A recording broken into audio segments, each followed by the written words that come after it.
Chapter 1175 The Coronation Divine Seal Continent. Yen Hai looked in the distance with a smile, surrounded by a small bamboo forest. She has always loved bamboo and found their presence soothing. However, the peaceful atmosphere was soon broken by someone teleporting beside her, but Yen Hai's smile did not abate. "What made you so happy?" Wang asked. "The kid added another memorialized luck to our sect." "What did he do this time?" "He became the first three-realm emperor of the lower dimension." "That is impressive," Wu Hong calmly nodded. "Are you proud that your husband is so capable?" "It's ironic how much time and effort the human emperor spent lusting after that position for someone else to get it," Wu Hong added. "You're no fun," Yen Hai complained. "But you're indeed right. I wish I could see that suspicious bastard's face." Wu Hong shook her head, and just as she was about to say something, a talisman flew in the distance. "What is it?"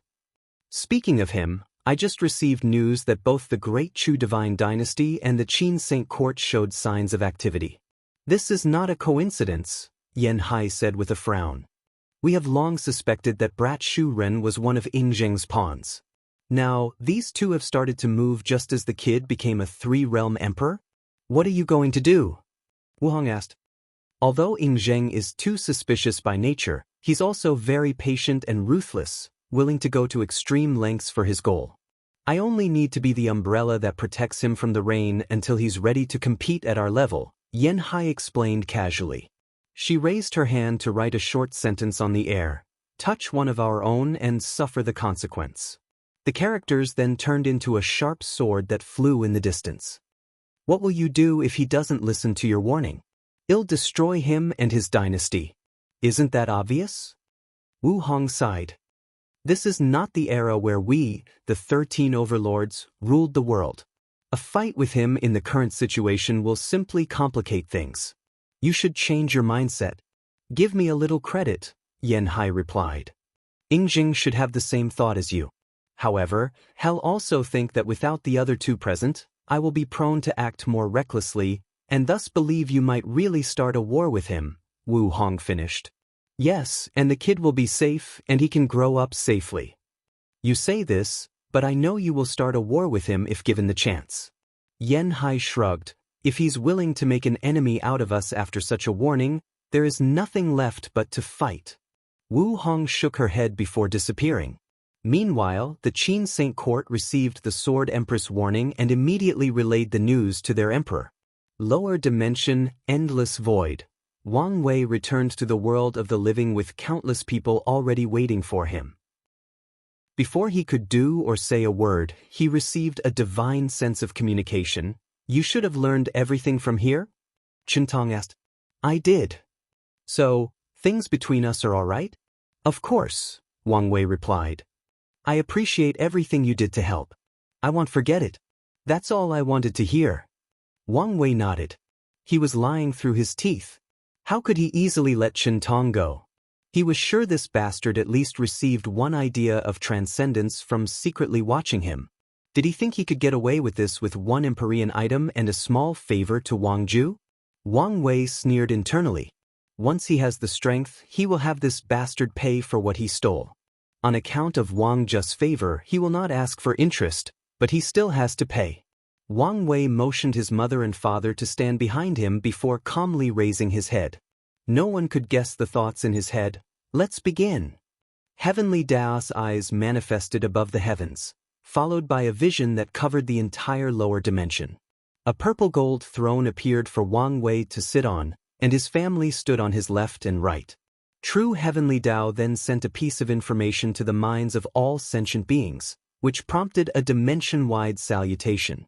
All mortals and cultivators Tier 9 and below knelt and kowtowed, Tao monarchs and below bowed 90 degrees, and everyone else only cupped their hands and bowed their heads slightly.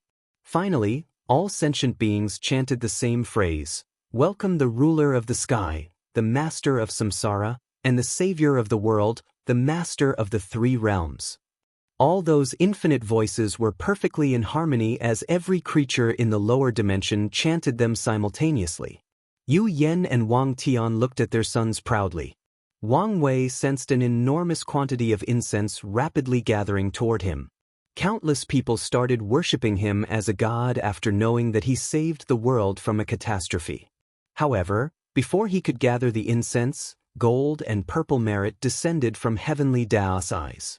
His body suddenly turned golden, like he was a glowing Buddha, followed by visions of sages reciting poems, scriptures, and Tao texts.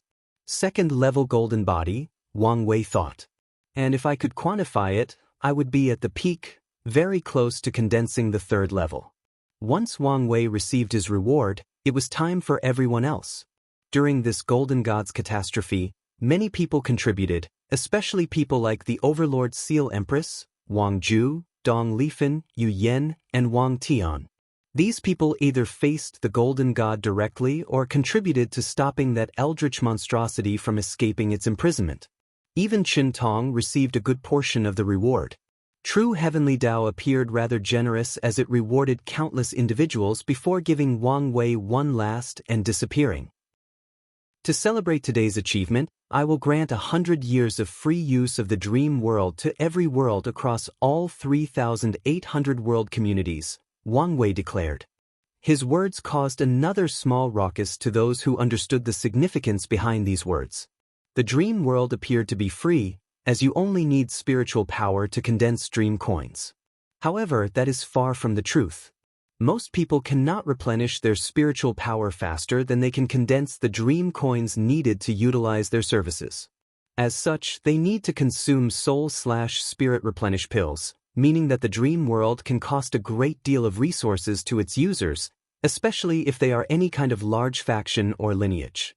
Wang Wei's declaration was akin to saving them countless resources and providing the best training opportunity for these factions in the next 100 years. These people could not wait. Wang Wei focused on the people that formed his group or alliance. The war might have ended, but our work is not finished.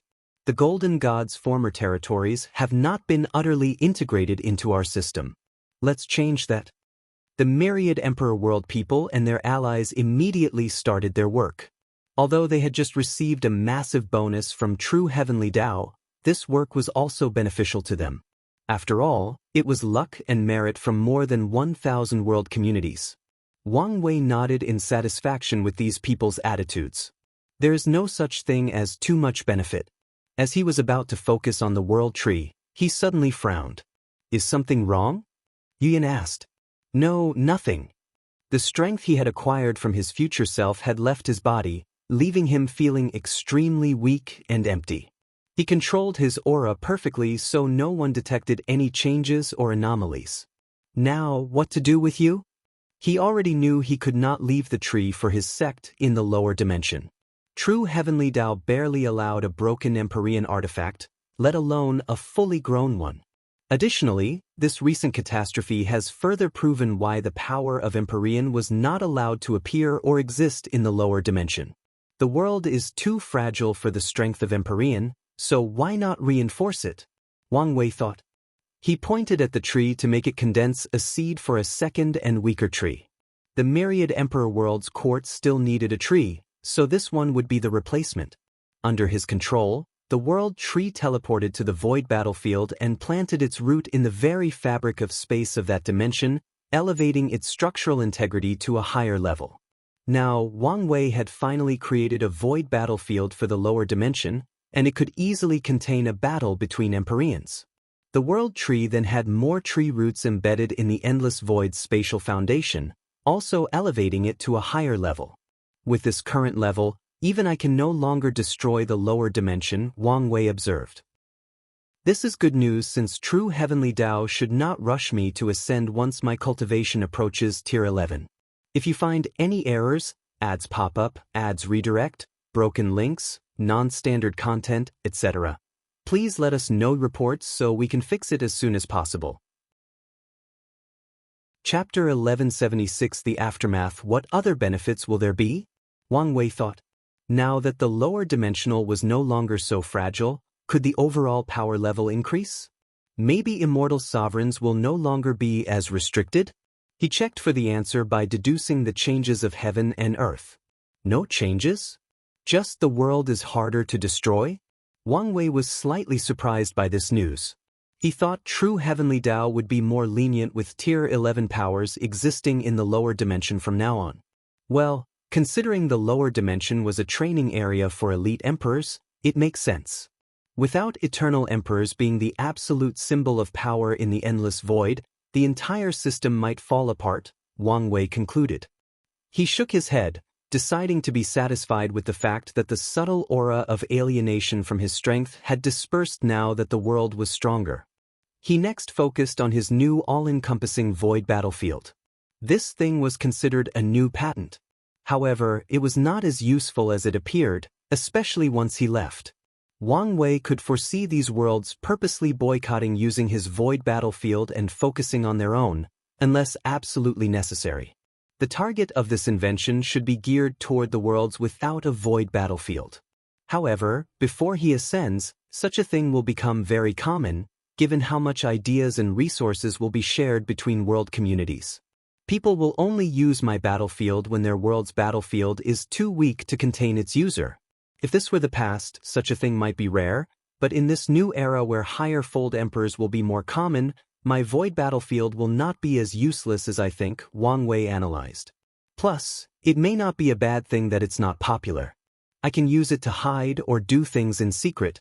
Merit descended from the sky a second time to reward him for his invention and for increasing the spatial structural integrity of the lower dimension. Wang Wei glazed at the merit in his hand intently. I've almost accomplished my destiny as an era son, and everything I've done should help true heavenly Tao fight off supreme unity, even if it only makes a slight difference.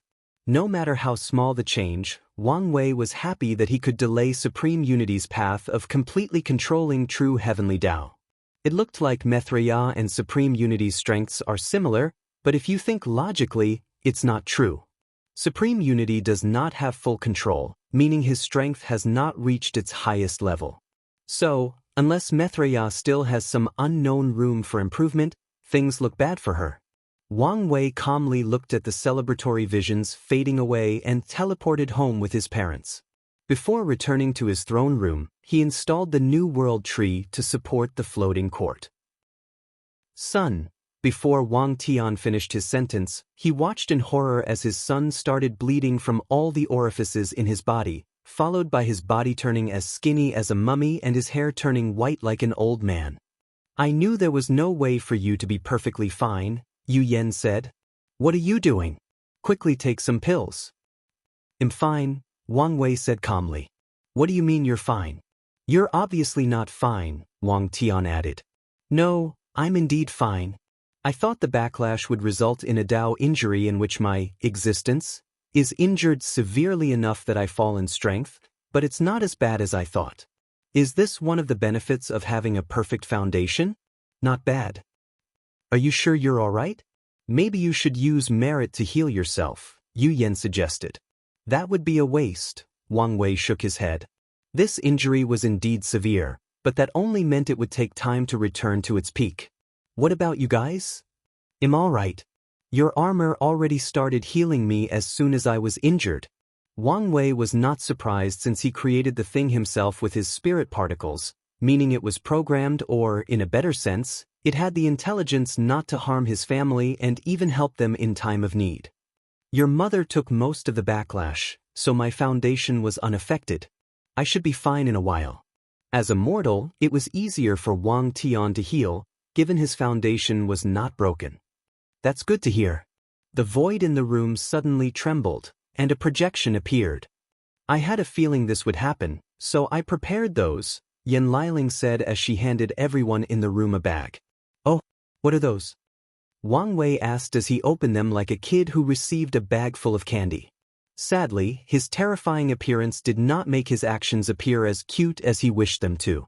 Yang blood pills for your body, Yin replenish pills for your soul, and Dao nourishing pills for the loss of essence.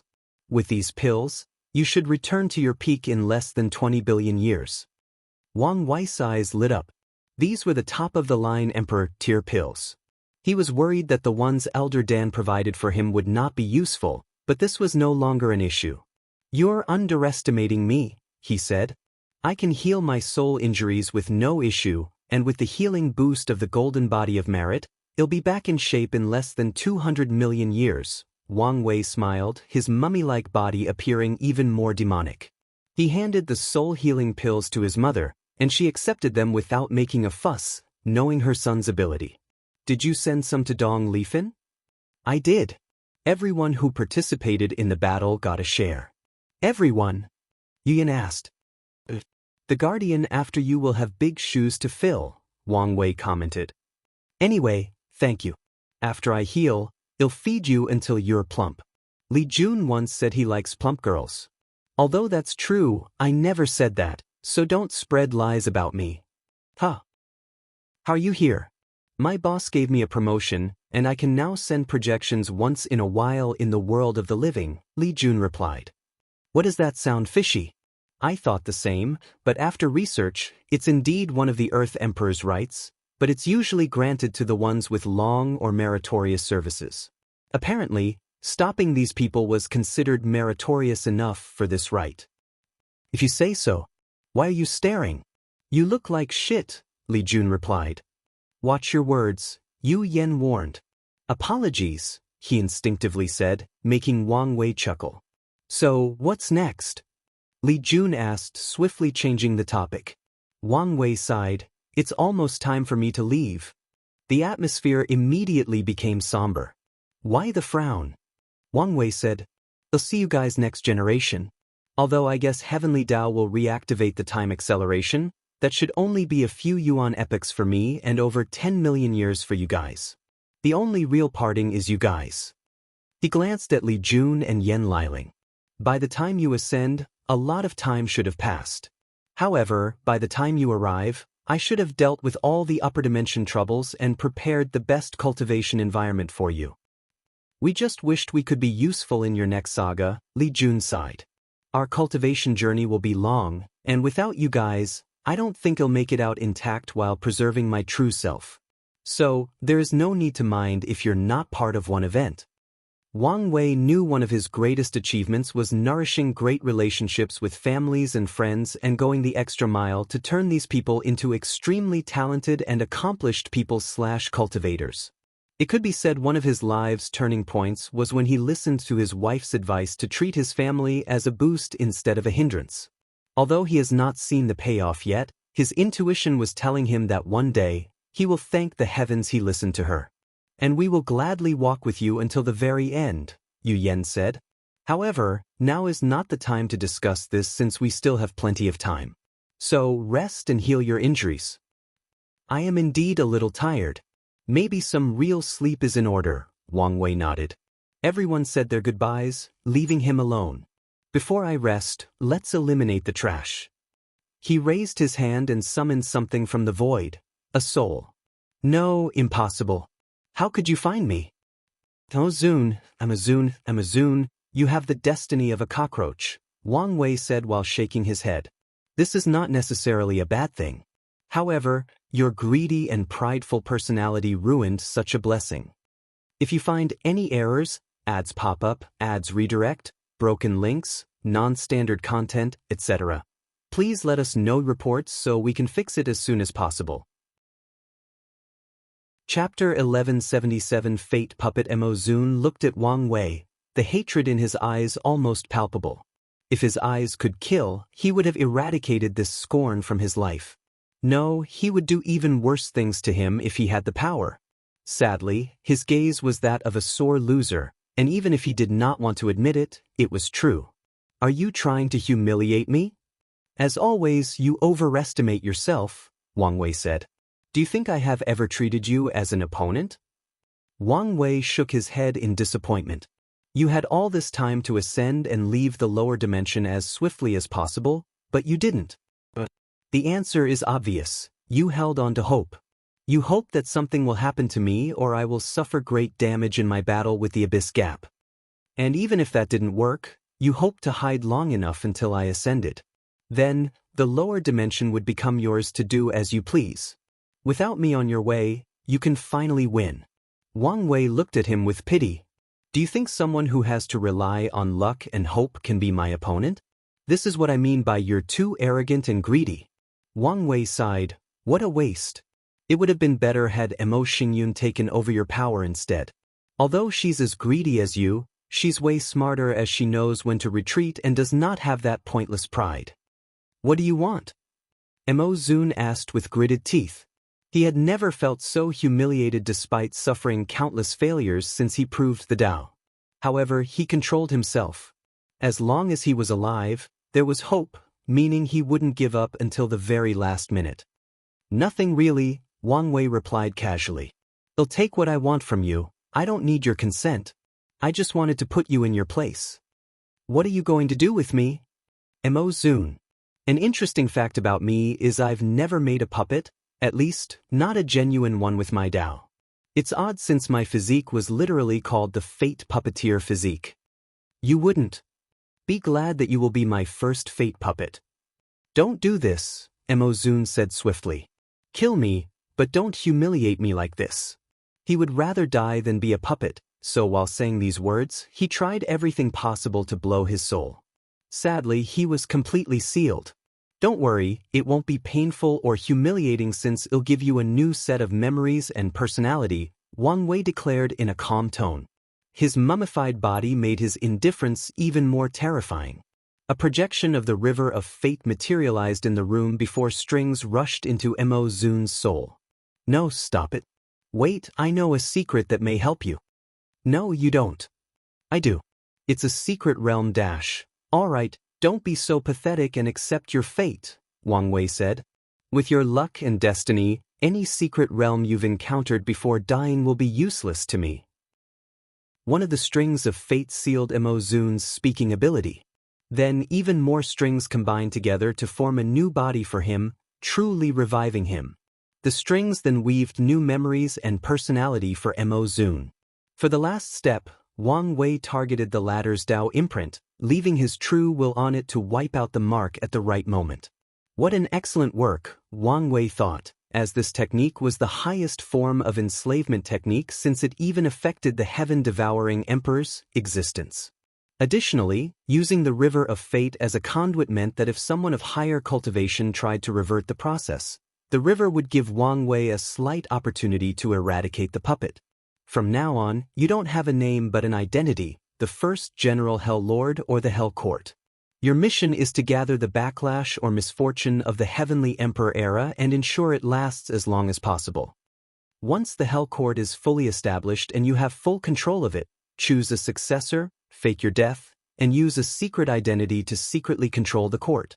On the surface, your job will be to assist the Hell Lord in overthrowing my era, but your true objective is to ensure these people never succeed. Your mission will continue until the day your identity is discovered. On that day, your task will be to do as much damage to the Hell Court as possible before dying and send a warning message to the Tao opening sect. As soon as Wang Wei finished, the first-generation Hell Lord's fate line changed, meaning his entire future and fate had changed. He even acquired a few fate nexus. As you wish, Master, said the Hell Lord while kneeling on one knee. Good, Wang Wei nodded before waving his hand to summon the Golden God's armor. He changed the design before handing it over along with the continent that was the source of its power. This should be enough of a foundation. Thank you, Master. Wang Wei ignored him before once again summoning something from the void, the heaven-devouring Emperor's secret vault. I thought he didn't have a chance to create a vault before he was exiled, but it seems he was still cautious. Wang Wei destroyed the vault but immediately frowned afterward. He realized something that displeased him immensely. Chen Tong would definitely know where he hid his vault. Normally, this would not be a major problem since if someone wanted to kill him, especially a Paragon, their projection would find his vault relatively easy. However, Wang Wei was in a unique situation. As long as he blessed his vault with his fateless status and his newly improved soul network, no ordinary Paragon would be able to find his vault. Chen Tong has become a liability, so he must be dealt with. But how? Wang Wei thought, and as soon as he asked, he had an answer: the slaughter trial. Whatever method he uses to walk freely in the lower dimension while in limbo should be linked to that trial. So, as long as I exile the trial to the upper dimension, he will have no choice but to leave as well. Wang Wei would never have this idea before since he knew how low the probability of failure was. After all, he was dealing with a paragon, even a dead one did not change much.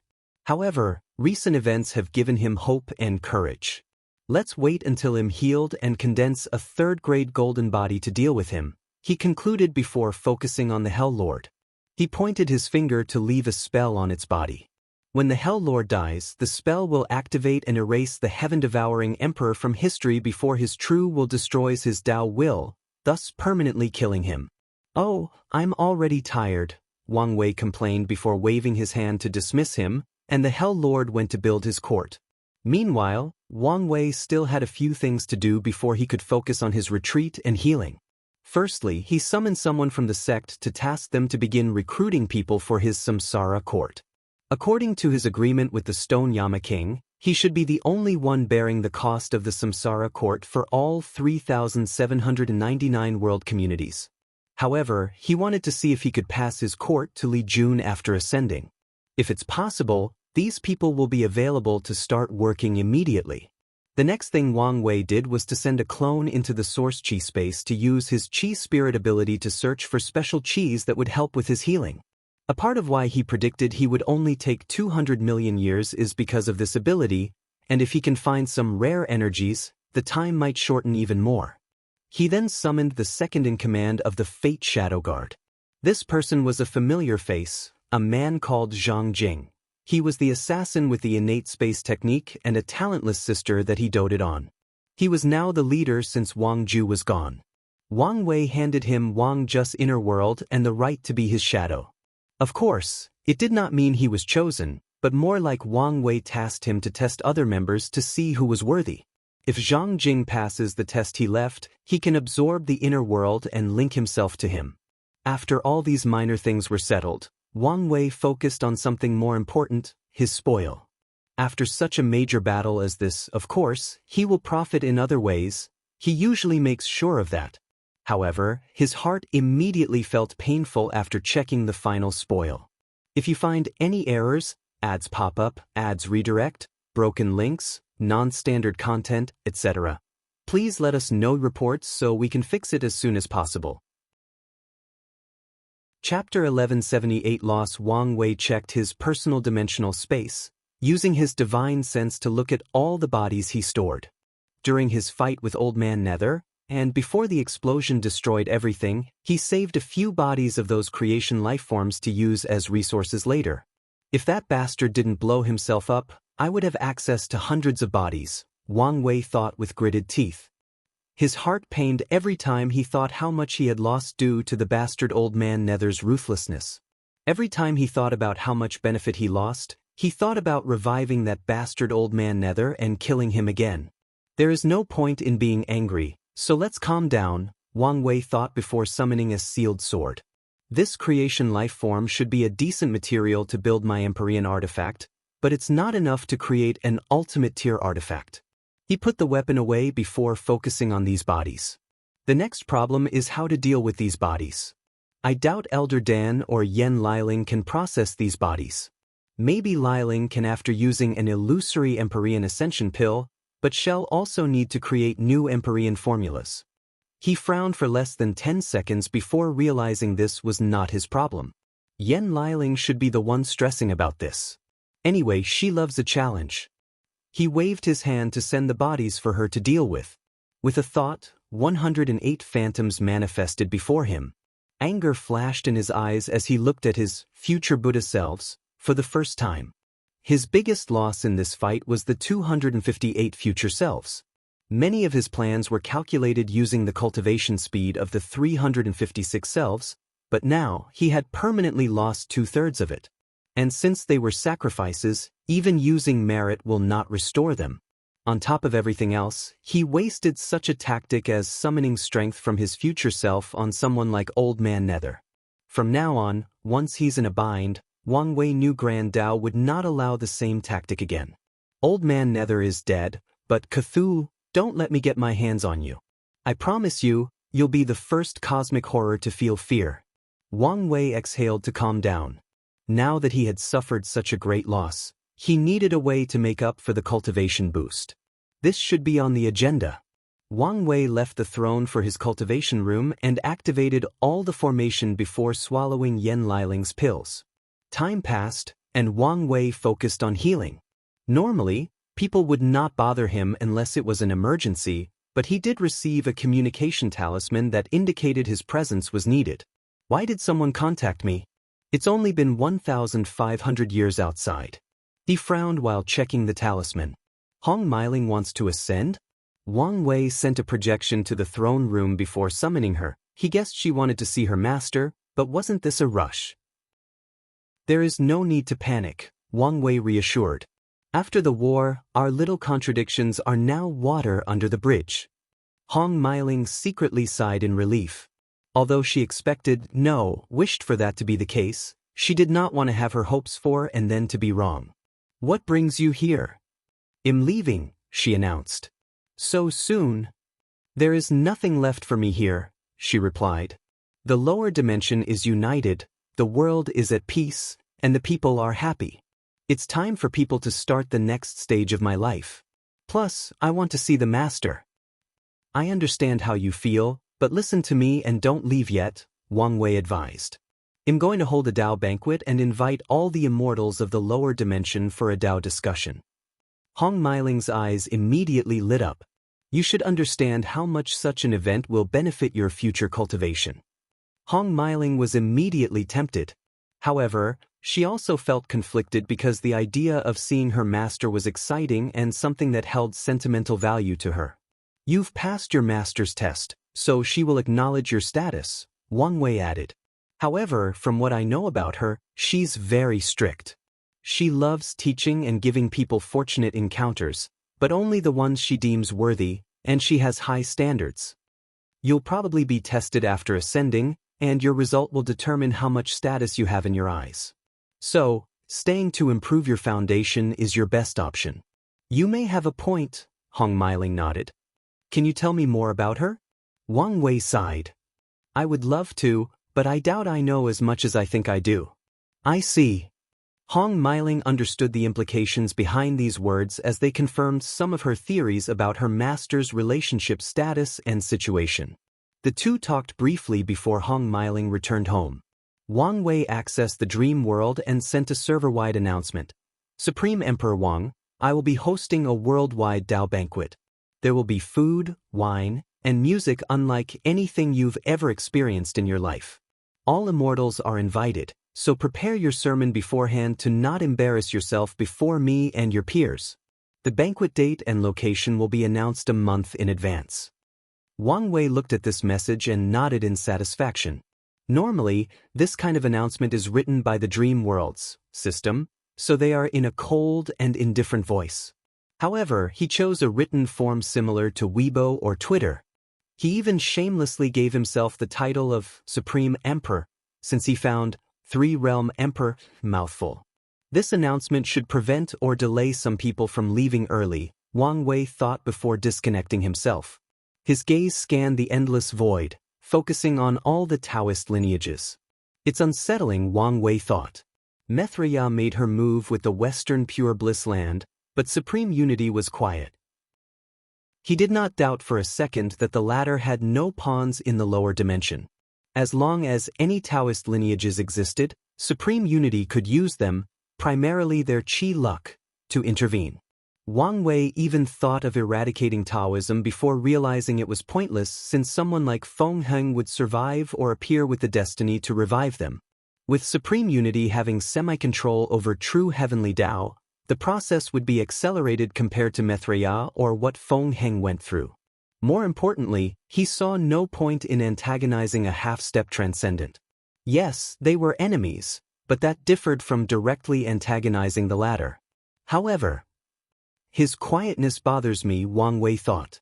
Things have been proceeding smoothly, and the overall situation seems to be to their advantage. However, the more so that was, the more wary he became, and Supreme Unity's lack of action or presence screamed that something major was about to happen, that his next move would not be simple. My theory was they were preventing each other from interfering in the lower dimension because of fear of allying with Death Reverence or the Outer Gods.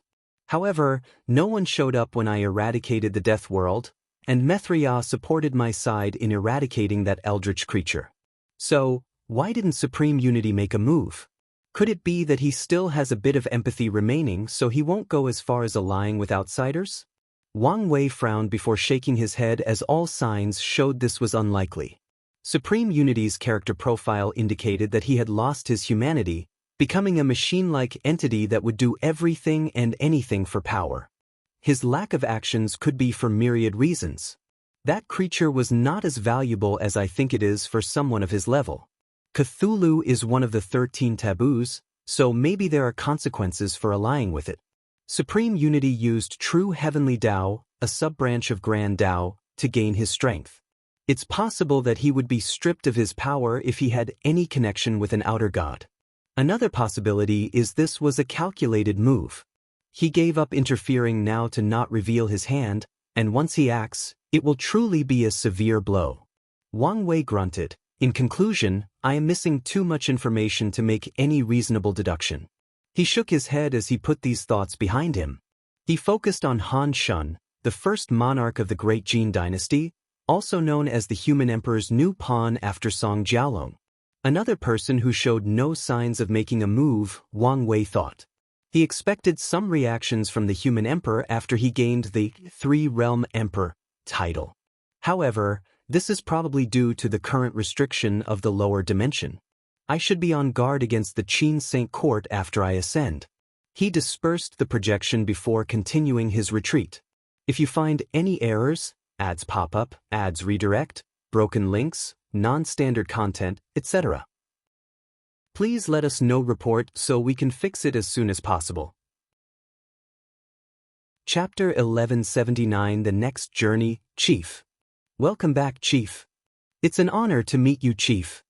Aoshin would nod to anyone who spoke to him, not showing any attitude or caring about hierarchy. He soon reached his main cultivation cave and dismissed everybody before brewing him some top-grade tea to relax.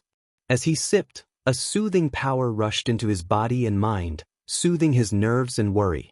The expansion is basically finished, and I've gotten all the benefits possible, including forming strong allies for the demon race in case of an emergency. Aoshin thought. So, what's next? He has created a golden era for the demon race. Although people could say he took the opportunity of a brilliant time for his rise, that does not diminish his accomplishments. If not careful, anyone else in his shoes would not be as successful as him and might even destroy the demon races. Now that the demon race was thriving, and Aoshin no longer needed to constantly worry about their extinction since had prepared countless backhands and plans for this worst-case scenario, he needed to think about his future. I'm quickly approaching the limit of my foundation, so the next step is to re-establish my foundation. However, the issue is whether to do it here or after I ascend. The best choice for this process is the upper dimension due to the much better information about the danger and better resources to ensure no issues. However, this is only for those with a lineage backing them. What about me? Wang Wei has the Tao opening sect, Feng Heng has Buddhism, Huofeng Huang has the ancient clan, and even Su Shi should be able to rely on Emperor Kong. The demon's race had few talented individuals who survived and ascended, so the chances of them building a top lineage are not high. My best choice should be the innate demon gods, but without any deep connection, will they support me? Better yet, can I trust them? Aoshin grunted as he remembered the information about the current chaotic situation of the upper dimension. If the innate demon gods chose to support these 7, should I still join them? Wang Wei had already made it clear that these people were his enemy, and Aoshin's body trembled at the thought of being on the opposite camp of that monster. He also has his pride and arrogance, and he would not bow down to these people without having any rights or power, especially since, as far as he's concerned, they are more powerful than him only because they are older. In fact, the best option would be to leave the Eternal Ascension world entirely, Aoshin thought. I could already predict that Wang Wei will also dominate the upper dimension, creating his own era. So, I can either use his pressure to force myself to grow or head to another world to find some kind of variable that will allow me to compete with him. Aoshin sighed. Forget about leaving for now and focus on the current situation. I need more information about the upper dimensions situation. Although Wang Wei did not hide basic information, he also did not share more detailed news. Aoshin decided to ask him and even offered to pay. A worldwide announcement? He checked the dream world and saw Wang Wei's bold words written above the dream world sky. I was wondering why he never called for another Dao discussion. Is this what he's been planning? Aoshin was slightly excited since he was embarrassed the last time they had a discussion, and this one should be an opportunity to redeem himself. Not to mention the benefit to his future cultivation. I have enough merit, luck, and world source for my cultivation to reach 45% as swiftly as possible. But with the boost from that banquet, I could probably reach 50% with the merit at hand. He excitedly disconnected from the dream world to prepare his sermon. He could guess the Tao rhymes that would condense in such an event, which should form a field that benefits someone based on how deep and ingenious their sermons are. With the Supreme Emperor, warning, people will do their best to prepare not only for the benefit but also for their pride. As Aoshin was about to finish his tea and start the preparation, he sensed something and frowned. Why are you here? Huafenghuang's projection materialized in his cultivation cave. I came to run an idea by you. Oh. Aoshin sipped his tea. I'm listening, but I won't offer you tea since I don't want to. Huafenghuang ignored the second part of that statement. Is it possible to convince him to ascend before us? Ascend before us? Aoshin repeated before understanding dawned on him. You're worried about your secret vault? It's unsettling knowing he will easily know where I put it. I understand how you feel, Aoshin said, but it's pointless. Just accept this fact and move on. You're not even giving my idea a second thought? The crux of the issue is we are already behind, Aoshin replied. The upper dimension is in turmoil, so the best move for us is to increase our strength now as much as possible before ascending. However, the higher our cultivation, the harder it is to re-establish our foundation. But he doesn't have this problem. He could probably cultivate until the next realm without any problem. Aoshin suddenly paused, realizing he might have stumbled into the truth. He glanced at Huafenghuang, and she had the same realization. So, that was his plan all along, Huafenghuang muttered. His expansion and need for power was not simply for gathering resources or spreading his legend and history to make it harder to erase him, he was also preparing for the war upstairs. Her original plan was to gather all the other true Eternals and ask them to pool their merit together and pay Wang Wei to ascend before them. Now, she only has a few choices if she wishes to wait until he ascends to make her secret vault. Firstly, she only needs to wait and waste all this time.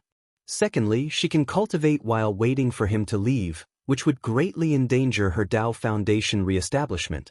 Finally, she can achieve re-establishment while in the lower dimension, bearing all the risks that come with it. Aoshin sighed before waving his hand to dismiss the tea sets and replace them with a gourd of alcohol. He opened the top, releasing a blood smell that was quite alluring. As the demon blood-brewed wine coursed through his blood and veins, he felt full of life. Whenever we think we've figured him out, he reveals that he's more complex, just a profound abyss with no end. While we can barely think 5 steps ahead, he's thinking dozens, if not hundreds of steps. It's truly horrible to be born in the same era as that man. Is this a sign that you're giving up? Hell no, Aoshin denied. Didn't the sages say that trying to conquer an impossible mountain was a worthy pursuit as long as you don't give up? Plus, I haven't fully admitted that he was an insurmountable obstacle yet. It's good that you still have some spirit, she nodded since she also agreed with that sentiment. What are young to do after ascending? Why are you asking? He asked warily. You can come to our ancient clan if you have nowhere to go? You're after my bloodline. Of course, Huafenghuang nodded. As long as you agree to start a family with a human, you can keep your name and will have a high status. No way. Won't you just think about it? Do you have the status to make such a promise? Do you think an eternal emperor of my caliber won't have a high status? Aoshin was rendered speechless since she made such a logical argument. Whatever. Go away, he said in annoyance before continuing to drink. He knew he would never mate with humans. Although he technically no longer hated them, He was not fond of them either. As such, his partner, if he ever chooses a mate, will never be a human. You should think about it, Hua Fenghuang said before dissipating. Now, she had to plan whether to use Plan B, which involved leaving her vault to Sacred Beast 1 to hide after Wang Wei left. Then, the power shell leave will wipe Beast 1's memory of this information. The issue with this plan is that too many things could go wrong with Sacred Beast 1 that could ruin her opportunity to have a vault in the first place, including methods of retrieving her lost memories, infighting in the ancient clan that reveals the news, or Beast 1's sudden death before hiding the vault. Hua Fenghuang did not know what to do, and this decision kept her at night, even making her slightly paranoid. If you find any errors, ads pop up, ads redirect, broken links, non-standard content, etc., please let us know reports so we can fix it as soon as possible. Chapter 1180, 3 Paths 3 Self-Art. Wang Wei returned to his deep state of cultivation to heal himself and create his new technique. As for Ao Xin and Hua Fenghuang's talk, he did not know or care. However, even if he did, he would not agree with their proposition since he plans to learn the locations of these people's vaults. His relationship with these people is currently positive, but whether this will stay the same is unknown. Knowing their secret vault and having an easier way to kill them if needed is an excellent strategic move. The information alone might prevent these people from becoming his enemy. Over 200 million years passed in his retreat, while 10,000 years passed outside, and Wang Wei finally opened his eyes and exhaled. His handsome face and luscious hair were back to normal, his perfect aura returning to its peak. "It feels good to be healthy," Wang Wei muttered as he clenched his fists to feel his power and youthful vigor. Plus, it was a shame for such a handsome face to be ruined. I can feel heaven and earth was about to cry because of that. Wang Wei smirked to himself, thinking it was another shame that no one was here to experience his comedic chops. He shook his head to focus on what's important. "Let's test it out," he muttered. First, Buddhism. The 108 Buddha self materialized before him, all sitting cross-legged on the void with monk cassocks, their palms closed like a prayer, and their bodies releasing golden lights. Although their heads were now shaved, they still looked extremely handsome. Next is Taoism. A phantom of Wang Wei wearing black and white Taoist robes with yin-yang and taiji symbols materialized, followed by a dozen more. These were the 72 Taoist self. Lastly, it's the devil. The last summon was the 36 devil self, and they were the odd-looking ones in the group as they were not uniform. Some devils had red eyes and hair, others had purple hairs, some had horns and fangs, and some had animal parts. Generally, they looked heterogeneous.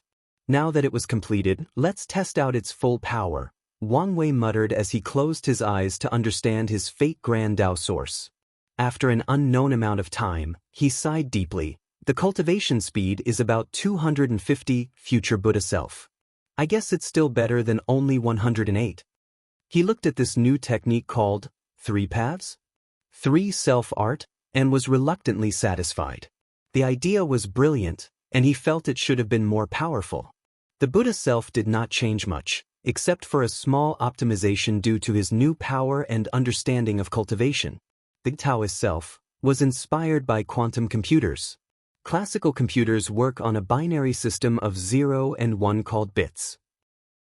Meanwhile, quantum computers use a qubit system, which can represent 0, 1, or both simultaneously through a property called superposition.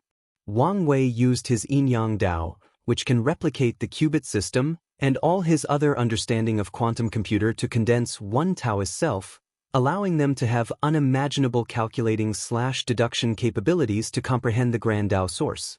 Lastly, the devil self amalgamated countless thoughts and ideas. He used the binary system of technology to condense one devil that represented a supercomputer. One devil was condensed through his understanding of incense, and that devil's ability maximized the use of faith/incense to boost cultivation comprehension. Some devils did the same for luck, world source, merit, spiritual power, and even all kinds of emotions. Wang Wei had to use the knowledge he stole from the Yin Moon Palace to make the 7 emotion 6 desires devils. One of the devils even replicated Jun Baiyu's pure mind state. Unfortunately, this technique did not completely replace the original future Buddha selves, but that's good enough, Wang Wei thought. More importantly, I have something even better. He took over 200 million years to heal despite absorbing a few special qi because of the 3 paths 3 self art, and another technique, and that one is even more impressive. However, it was still considered a prototype by Wang Wei. However, even when he completes this technique, he won't reveal it until he's a primal paragon to prevent Grand Tao from restricting it. Furthermore, he considered it one of his best future emergency trump cards. Wang Wei finally left his retreat and immediately headed to see his mother and father, who were now healed. After the family spent a few days together, he returned to work. The first order of business was to check on the lower dimension situation. The situation was settled. All 3,800 world communities were now under his rule. They all had a dream world, enlightening temple, mortal civilizations, demon schools, depending on the world, and a court. Although there were a few troublemakers who tried to resist, by that time, Wang Wei's popularity as the Endless Void's savior made these people the unpopular minority. Wang Wei took a deep breath. So much incense. Mortals, and even cultivators, worshipped him as a god, savior, hero, or something akin to a celebrity. Moreover, this kind of worship transcended race and world, meaning they came from various individuals. Additionally, some mortals have worshipped him for generations. Although mortals now have a longer lifespan than before, 10,000 years, even more in some worlds, was still a long time for them. Truly a brilliant era, Wang Wei muttered as he closed his eyes, sensing the expansion of his existence. He would love to see the face of the sucker who could push him to the stage of trying to erase his existence. His next destination was a meeting with the internal and foreign affairs managers to understand in detail the changes that had occurred since his absence. After dealing with those boring politics and paperwork, he visited Su Shi for a small chat before checking on Dong Lifan. "How have you been? I feel like we haven't had a good chat in a while," Wang Wei said as he invited her to tea and a meal in the court's garden. "You've been busy, and I understand that," Dong Lifan replied, accepting the tea he served. "I think you've settled pretty well, right?" "Indeed," Dong Lifan. "Initially, I was a little nervous despite everyone being kind and generous. However, I think I've been completely incorporated into the sex system." Dong Lifan's reservations have long been gone, mostly because of the peaceful feeling she gets knowing such a powerful sect was protecting her at all cost. "What about your husband? Have you found his reincarnation yet?" "Not yet," Dong Lifan replied before remembering something. "Can you check for me?" "No problem." Wang Wei used his status as the Three-Realm Emperor to check but soon frowned. "Is something wrong?" she hurriedly asked. "Oh no. He's not yet reincarnated, but he's been designated to be reborn in a scholarly emperor lineages in the upper dimension with 3 great emperors. Do you want me to change it? I still have this right. The upper dimension is unsafe, but that family seems the perfect place for him. Plus, I worry there might be other complications. How about I reincarnate him into the Wang clan?" Wang Wei suggested. "Want to tie me up even deeper?" she said, glancing at him scrutinizingly. "I'm not hiding it," Wang Wei admitted. "It's not the worst idea," Dong Lifan mused. "After you leave, some people might make trouble for me based on the issue of loyalty. A husband from their clans would stop this in advance, even securing my status. More importantly, he will have great talent if born in the Wang clan, meaning I won't have to worry about his cultivation. Alright, do it." Wang Wei smiled as he condensed a black scroll in his hands, writing an order before sending it to the afterlife. "How are the preparations for the alternate 10 Supremacy Foundation?" "Already found the perfect world," Dong Lifan said before showing him a projection made of dreams. "Is that the world that replaced the Skyfall world?" Wang Wei asked, remembering how the brilliant Smile Emperor ascended with an entire world. "They are new and weak, meaning the perfect target," she explained. "I've done countless simulations and they are the best choice." "Have you considered true heavenly Daos intervention?" "Based on the simulations, if I attack this world in the early stages of its development, There is a 99% chance that a new Destiny child with great talent will appear and try to stop me. Wang Wei nodded as that made sense. Alternative paths were allowed, but they also cannot be too easy and subject to tests to prove their worthiness. That's how Heavenly Tao, no Grand Tao, operates the entire Chaos universe. I'm sure you're prepared, so all I have to say is don't take this lightly because of your strength. I want. Wang Wei nodded before chatting with her for a while. As he was leaving, he raised his hand to condense a bright gem. This is what I promised you. This talisman will grant you full control of all the dream worlds if the Tao opening sect betrays you. I'm glad you kept your word, Dong Lifan said with a smile. If you find any errors, ads pop up, ads redirect, broken links, non-standard content, etc., please let us know reports so we can fix it as soon as possible. Chapter 1181 Ripe Wang Wei's next destination was the Guardian World to meet Yen Liling. He found her in a dimension of her creation with a transparent cauldron as large as a mountain. Wang Wei looked at the cauldron with praise. She had succeeded in finding a way to refine the Empyrean bodies into pills. Yen Liling took inspiration from the Danyuan Emperor and Hong Miling by linking all the world communities and borrowing their powers to condense a cauldron. In other words, she used the lower dimension as her cauldron. Then, with the illusory pill, she had the strength to create the flame needed for the process by condensing all the suns, fire energy, and even fire laws of these communities into an emperor-tier flame needed for the process. Lastly, Yen Liling borrowed the reserved spiritual energy from the dream world to supplement hers during the refining process. Can you speak? Wang Wei asked. Yen Liling was in a deep state of concentration, and he even noticed a few drops of sweat on her forehead. For a few minutes, she answered. I just want to know how things are proceeding. I've succeeded, but barely. Oh.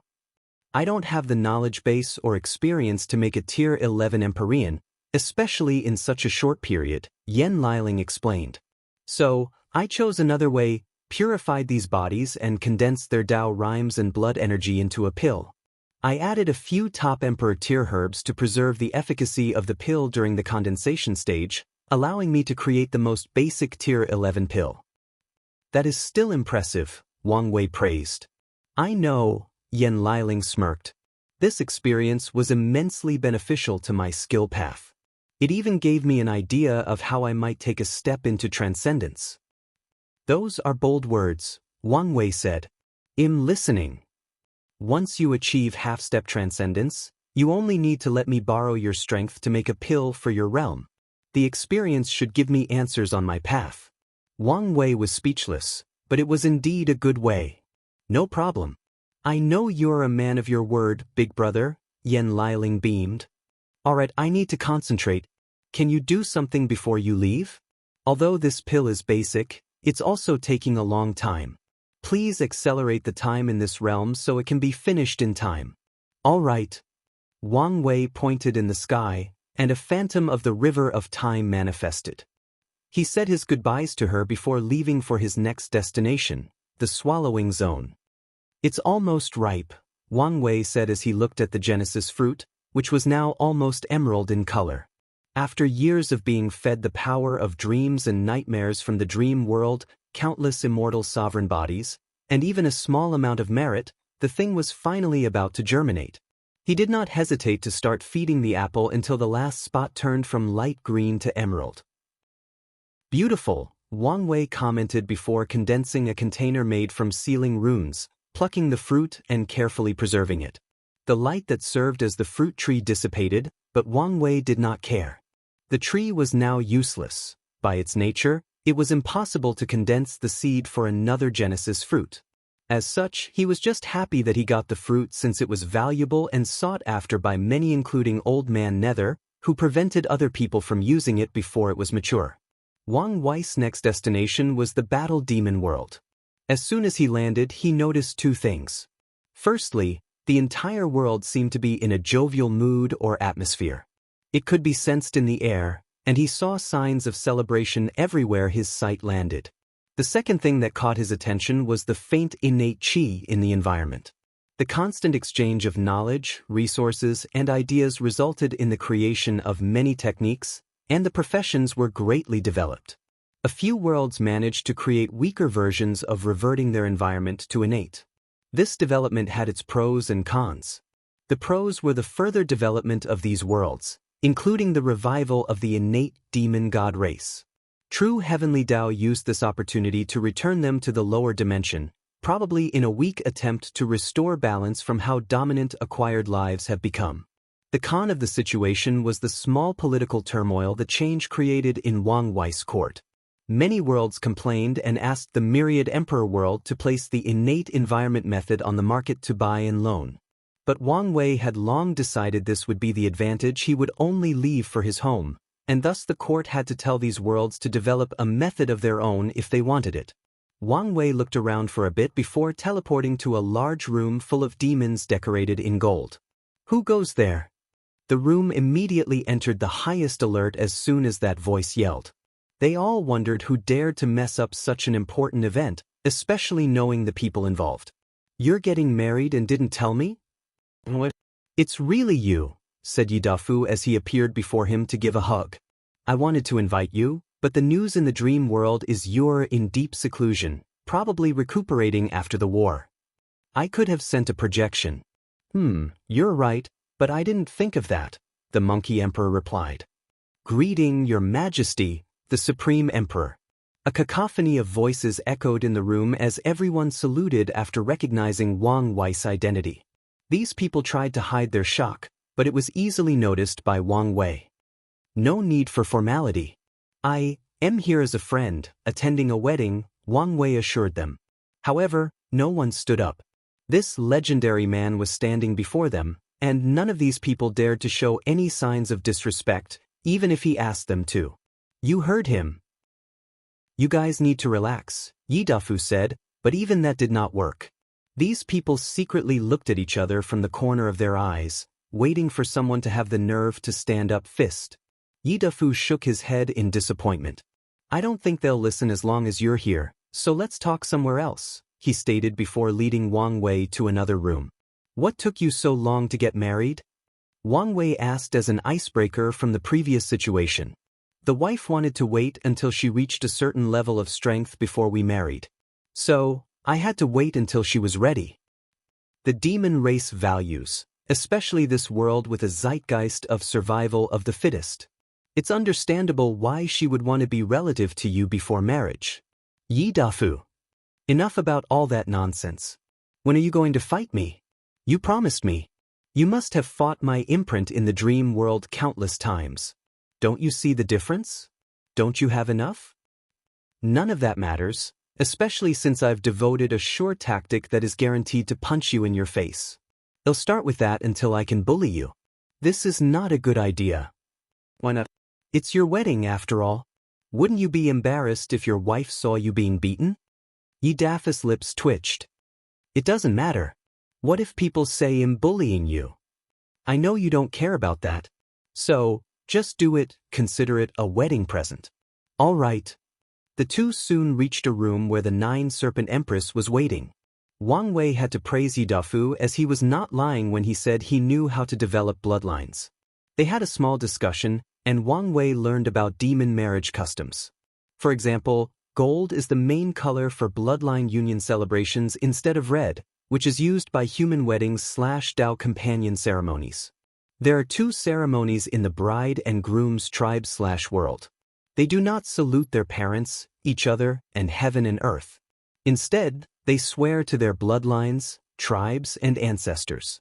After the discussions, Wang Wei did not stay long. He fought with Yidafu, who was miserable and his plan failed.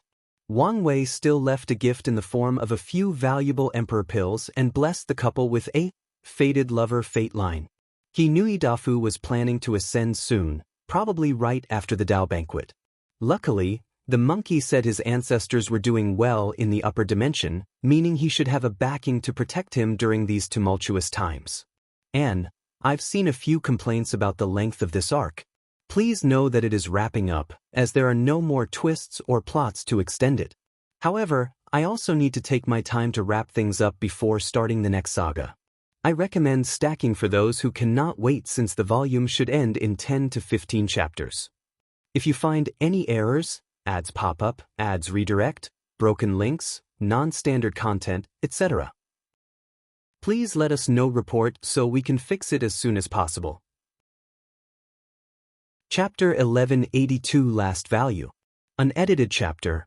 Wang Wei's next destination was a place called the Summer Cloud World, and his purpose was a forbidden land.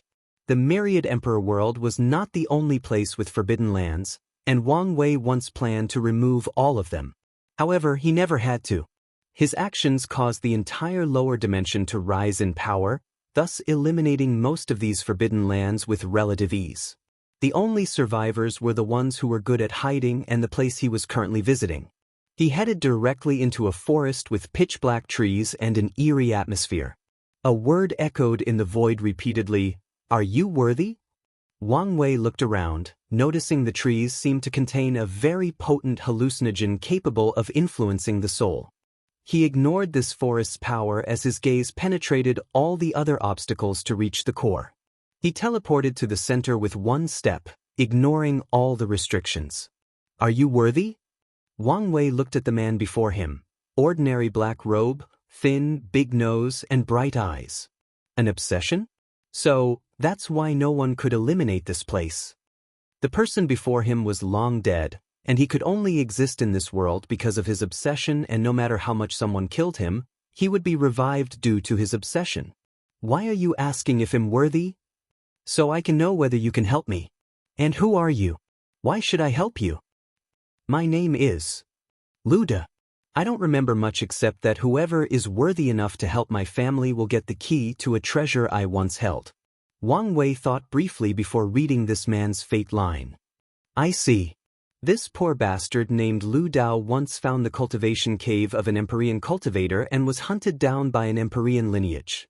As a last resort, he separated from his family while signing up with the same program that brought Old Man Nether to the lower dimension. The result was expected.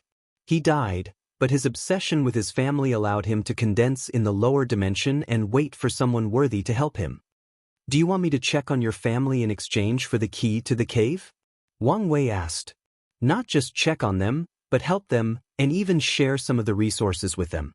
You do realize the chances of your family still being alive are, well, less than ideal." "I'm aware, but I won't give up until the last minute." "All right. I accept your proposition. Your cave might be the first pot of gold I get in the upper dimension," Wang Wei declared.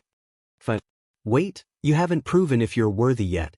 Wang Wei released the aura of the tenfold battle realm, shocking Luda to his core. He was only a third-class emperor with 18% Grand Dao source cultivation before his death. His new obsession form did boost his strength tremendously, but that was still nothing compared to this man's power. "Your strength is indeed worthy," Luda sighed. "However, what about your character? Either take the deal or don't. Your reward is less valuable than you think for someone like me." He was a master of luck, so finding fortunate encounters on such a level was easy.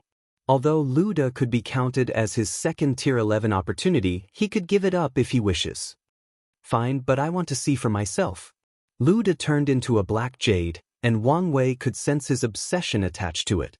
He waved his hand to put it away before waving his hands to kill all the remaining forbidden lands still hiding in the lower dimension. He teleported outside an interesting continent floating in the void. He looked at this place with strange gazes. He had come here, but it was not him. "Lord Chen Tong, I'm here for a visit." "Come in," said a voice, and Wang Wei entered the empty slaughter trial, following the voice to a beautiful white cabin by a lake. Chen Tong was waiting for tea that had already been prepared but had not been served. "I wasn't expecting you." Chen Tong was genuinely puzzled by this sudden visit. Wang Wei calmly served him tea before pouring it for himself and sipping. "Excellent tea," he thought to himself. "I came to invite you as a special guest to my Dao banquet," he stated. "Before you can reject, I know this event is child play to you." If Wang Wei had to make an analogy based on his life on Earth, the Dao banquet was as if all the top physics students at Tsinghua University were having an intense discussion that every other student could not fathom. Chen Tong would then be a world-renowned physicist who has won the Nobel Prize and countless other awards and has been in this field for over 40 years. However, this event might be useful to you. How so? Chen Tong calmly asked. You saw it for yourself. This generation is, without a doubt, the greatest since the lower dimension's existence. Everyone present at the banquet will have great luck and destiny. They might even be the next golden generation. Those are bold words, but I see where you are coming from, Chen Tong nodded. If he could form some karmic relationships with these talents through preaching, it would indeed greatly benefit him later down the line, especially since he has a special method for revival that relies on luck and destiny. So, you agree?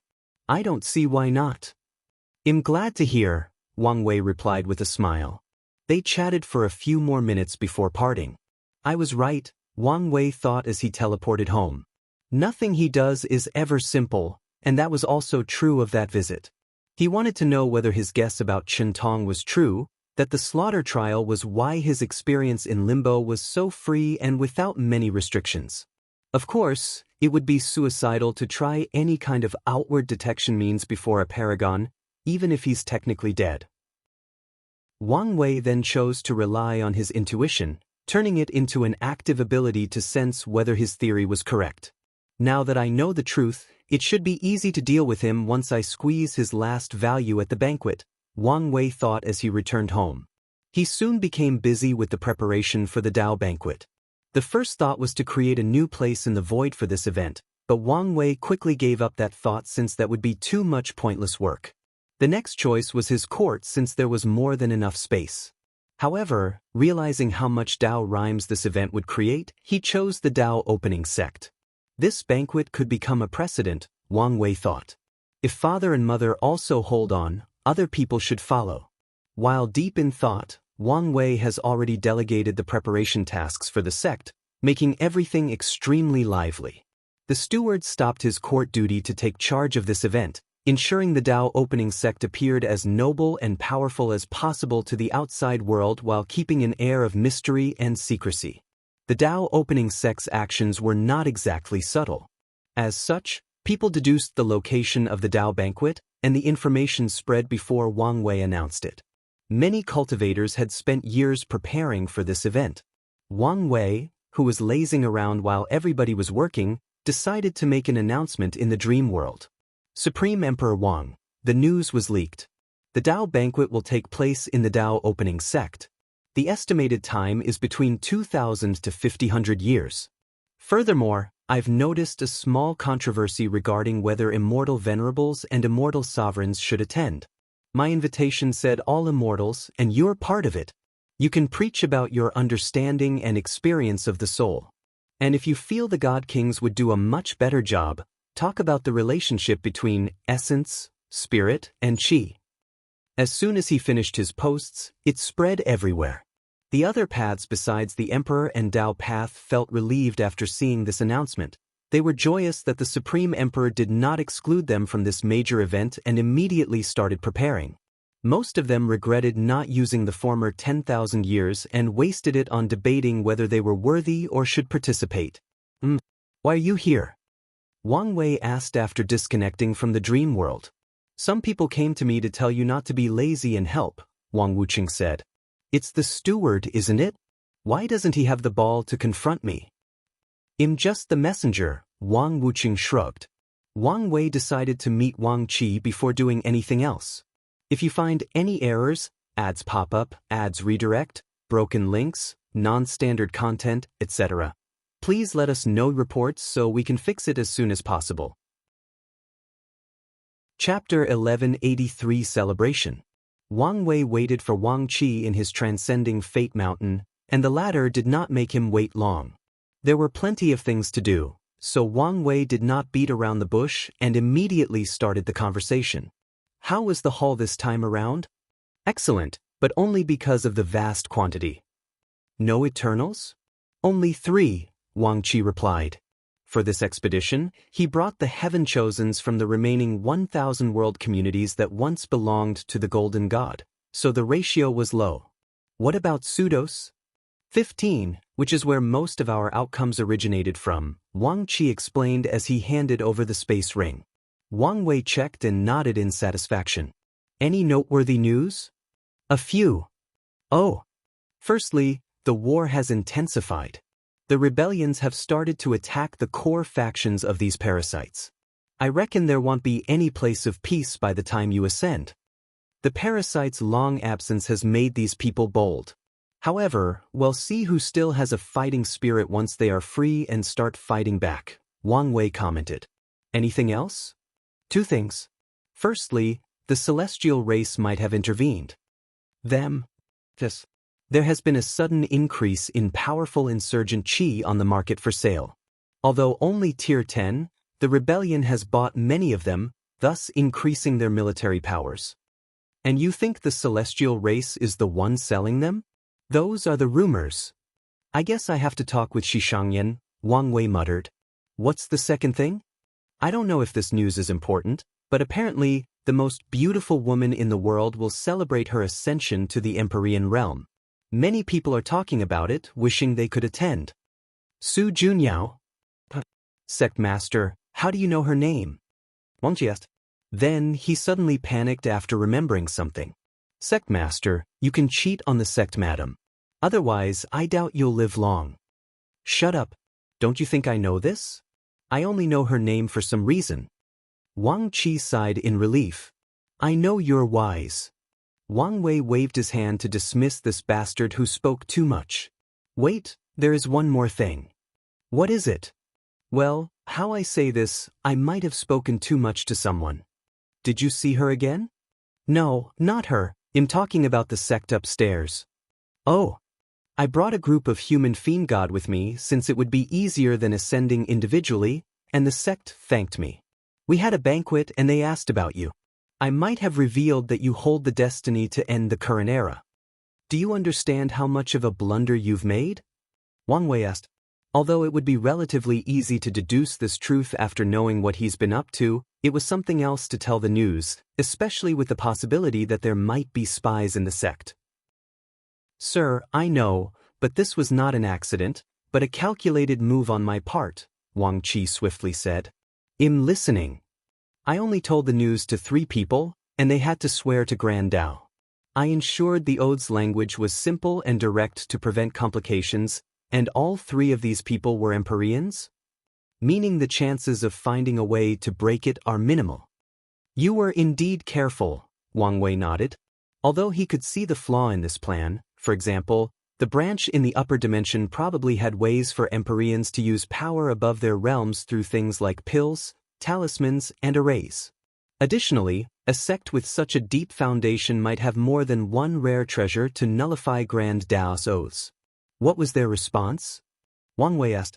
They said they would support you in whatever way you wish, Wang Qi replied.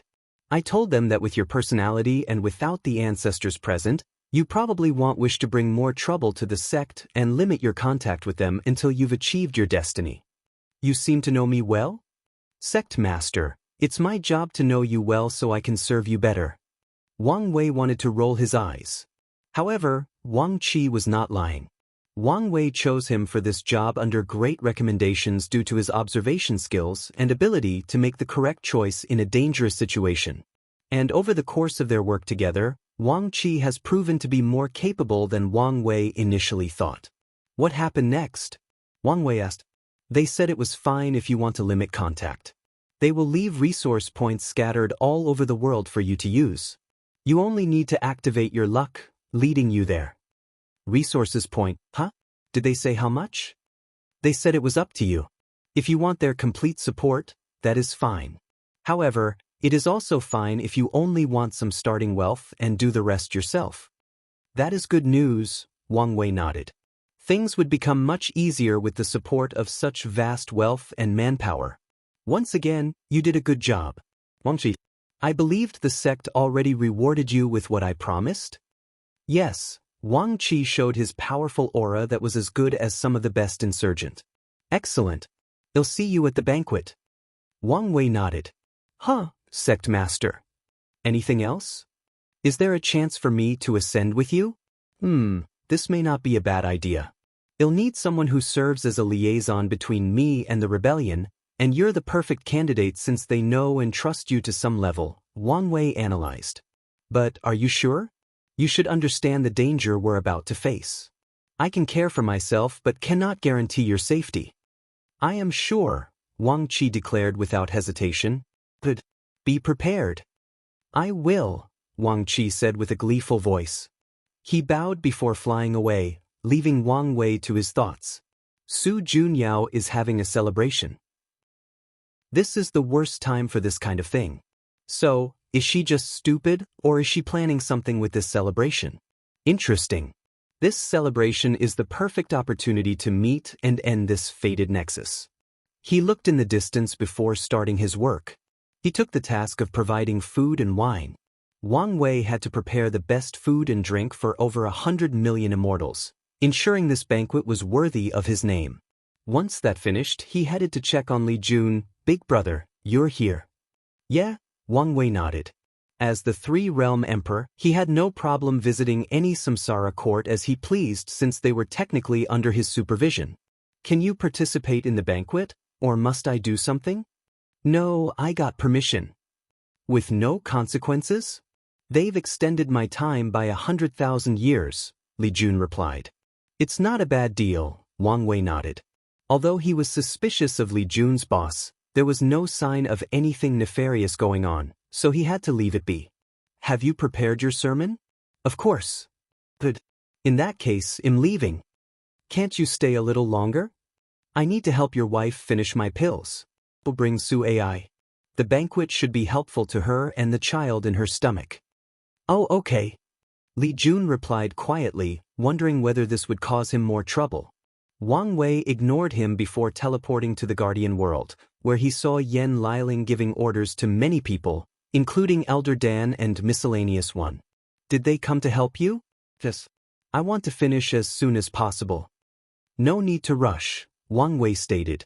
The banquet can be postponed if you need more time.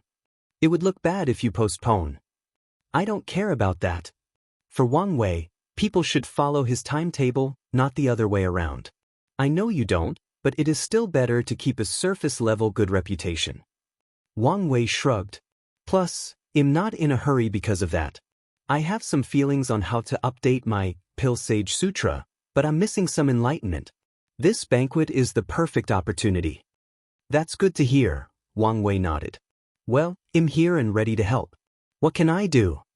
Well, use your amazing soul power to accelerate the process, Yen Liling immediately replied. Wang Wei followed her direction while also taking this opportunity to learn from her and increase his subprofession Daos that he's been neglecting. The process was enjoyable as he remembered his time infiltrating the Origin Pill Dao sect. By then he only had to focus on refining pills, which he found relaxing and an excellent way to train the mind and spirit. With Wang Wei's help, the pills were refined after 700 years passed on the outside, so he officially announced the banquet would take place 300 years later, along with the rules. If you find any errors, ads pop up, ads redirect, broken links, non-standard content, etc., please let us know report so we can fix it as soon as possible. Chapter 1184 Dao Banquet. Lavish food. The day of the banquet arrived, and the first to arrive was, of course, the immortals from the Myriad Emperor world. The steward had prepared a special floating mountain for this banquet, and the designated people would lead the guests to it. The mountain, even the banquet, looked ordinary, with countless small dining tables arranged in different sections. However, the beauty of this event was in its simplicity. The dining tables were made of purple sovereign wood, an emperor-grade material used for refining pills and weapons. The bowls, teacups, and wine cups shone with an unknown luster, and that's because they were made from dream dust, another emperor-grade material known to calm the mind and ensure the best cultivation state. The scariest part is there were 100 million of these things. Even if only a small part was required to refine the table and dining utensils, it was too extravagant. Furthermore, this was not the end. A pink tree that resembled a sakura tree stood towering at an inconspicuous corner of the banquet, releasing petals that enveloped the banquet. The tree's petals would temporarily purify the soul and increase comprehension. People could not immediately fly to the top of the mountain but must walk these beautiful purple stairs to the banquet. The stairs were blessed to condense a person's luck, giving them a temporary blessing that increased comprehension. Lastly, beautiful Dao music echoed in the background, and its effect was the same as the others, another boost to concentration and comprehension. Feng Heng was the first to arrive with 3 people following him, and a disciple led him to the emperor area, putting at the very front facing Wang Wei. However, the 3 monks with him sat somewhere else. Soon, more people arrived and were put in an area based on their paths: Dao area, Immortal area, Premarch area, Soul area, Luck area, and Guest area. Wang Wei allowed these people to bring 3 disciples from their sect to participate in this event, and the guest area was for them. The sky in the distance suddenly burst open as a golden carriage descended from the sky, followed by a vision. The steward wondered what the big deal was but soon realized it was only someone from another world community who had arrived. More foreigners arrived for the next few hours, and somehow, they all decided to make the flashiest entrance possible. These actions made the immortals of the myriad emperor world wonder whether they should have been flamboyant as well. Once everyone had arrived and the dream world was broadcasting this event, Wang Wei finally showed up, dressed in an elegant purple and gold robe. He also chose a simpler and more direct entrance, suddenly appearing at the slightly elevated table at the front as if he was always there. While all eyes were on him, he calmly sat cross-legged on a cushion, his dining table before him, facing all these people. He looked at the crowd, checking on all the people he knew. He smiled at his mother and father, who sat at the front near the myriad emperor world's true eternals like Feng Heng and Ao Shen. His father was the only non-eternal in that position, but no one said anything, just like no one said anything about Dong Lifan sitting at the front of the luck area. However, he did notice one complaint in the immortal area despite no one uttering a word and decided to address it. "Welcome," Wang Wei said, his voice covering the entire mountain. "A few words before we start.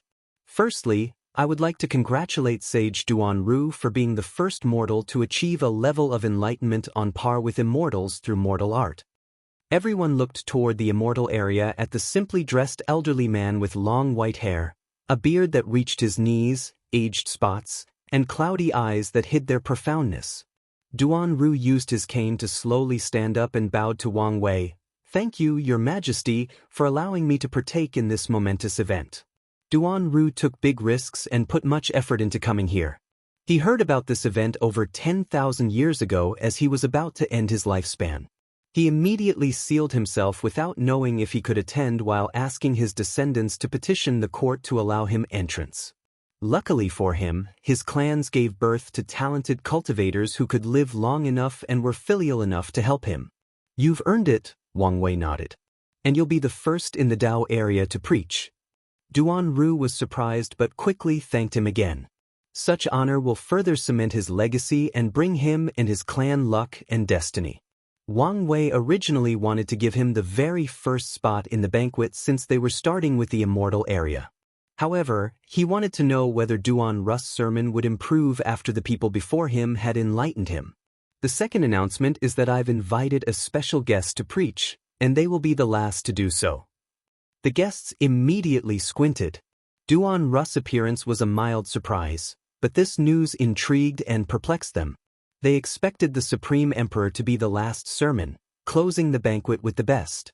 Now, His Majesty insinuated that someone even better than him was about to preach? Except for a few people who knew about Chen Tong, no one guessed who it was or whether someone like that even existed. "Now, let's start with the food," Wang Wei declared before waving his hand to manifest the food.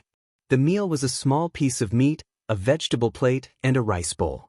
However, this was not ordinary meat. It originated from a Tier 10 void beast prepared with Wu Hong's sealing cooking magic and blessed with Wang Wei's essence flower ability. In other words, everyone who eats will significantly increase their flesh body cultivation. The vegetables were grown from a Tier 10 source beast that Wang Wei hunted, and its purpose was to heal hidden injuries and boost the absorption of the meat, allowing everyone to benefit even more from consuming it. The wine that Wang Wei was made from the best material, has been brewing or marinating for Yuan epochs under time formation and was blessed by fate to be the best wine possible. After drinking, the taste was out of this world, but that was the least important part, unless you were an alcoholic. Countless auras suddenly rose as people's qi quantity increased drastically, some even broke their bottlenecks and became immortal sovereigns. The immortals were not the only ones who benefited since the wine could also increase soul energy, meaning everyone, including the emperors and eternals, benefited from the growth of their souls, minds, and spirits. Wang Wei cultivated the rice using world source. That's how lavish this event was. After eating it, the people present will enter their absolute best state. Any events, battles, or sermons could be affected by many factors like mentality, state of mind, and past experience. The rice ensures that someone enters their absolute peak state without internal or external influence. I recommend you eat the rice first, followed by the vegetables, and take 2 sips of the wine and leave the meat alone since your body cannot handle it, Wang Wei communicated to Duanru. He personally arranged this old man's meal to ensure he survived the entire banquet with his limited lifespan. I understand, and thank you for your care, His Majesty, Duanru replied. The meat could be left for his descendants, but some small part of him felt unwilling. He would rather wait until his reincarnation to eat it, but he doubted these unfilial bastards would preserve it for him. More importantly, other clans might try to attack his clan, knowing he was storing such a valuable thing. Hey honey, Wang Tian whispered. Don't ask to share my food. I wouldn't, Wang Tian replied speechlessly. Oh, then what is it? How are we supposed to hold a banquet that compares to this? Yu Yen exhaled deeply after hearing his question. I've been thinking the same thing. All I can say is we better start preparing now. All she can do to soothe her heartache is laugh at the misery of the emperors after them. She wished she could see their stress as they tried to hold a banquet on this level and failed miserably. This bastard really knows how to be extravagant, Wang Tian complained.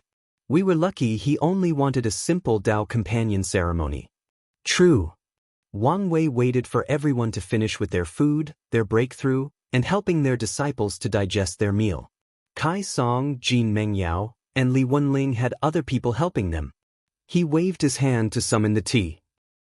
This is enlightenment tea brewed from the Bodhi tree with petals from the world tree used as assistants to prolong the effect. The people were shocked. The Bodhi tree was known for its effect of increasing comprehension and allowing a cultivator to enter a state of epiphany.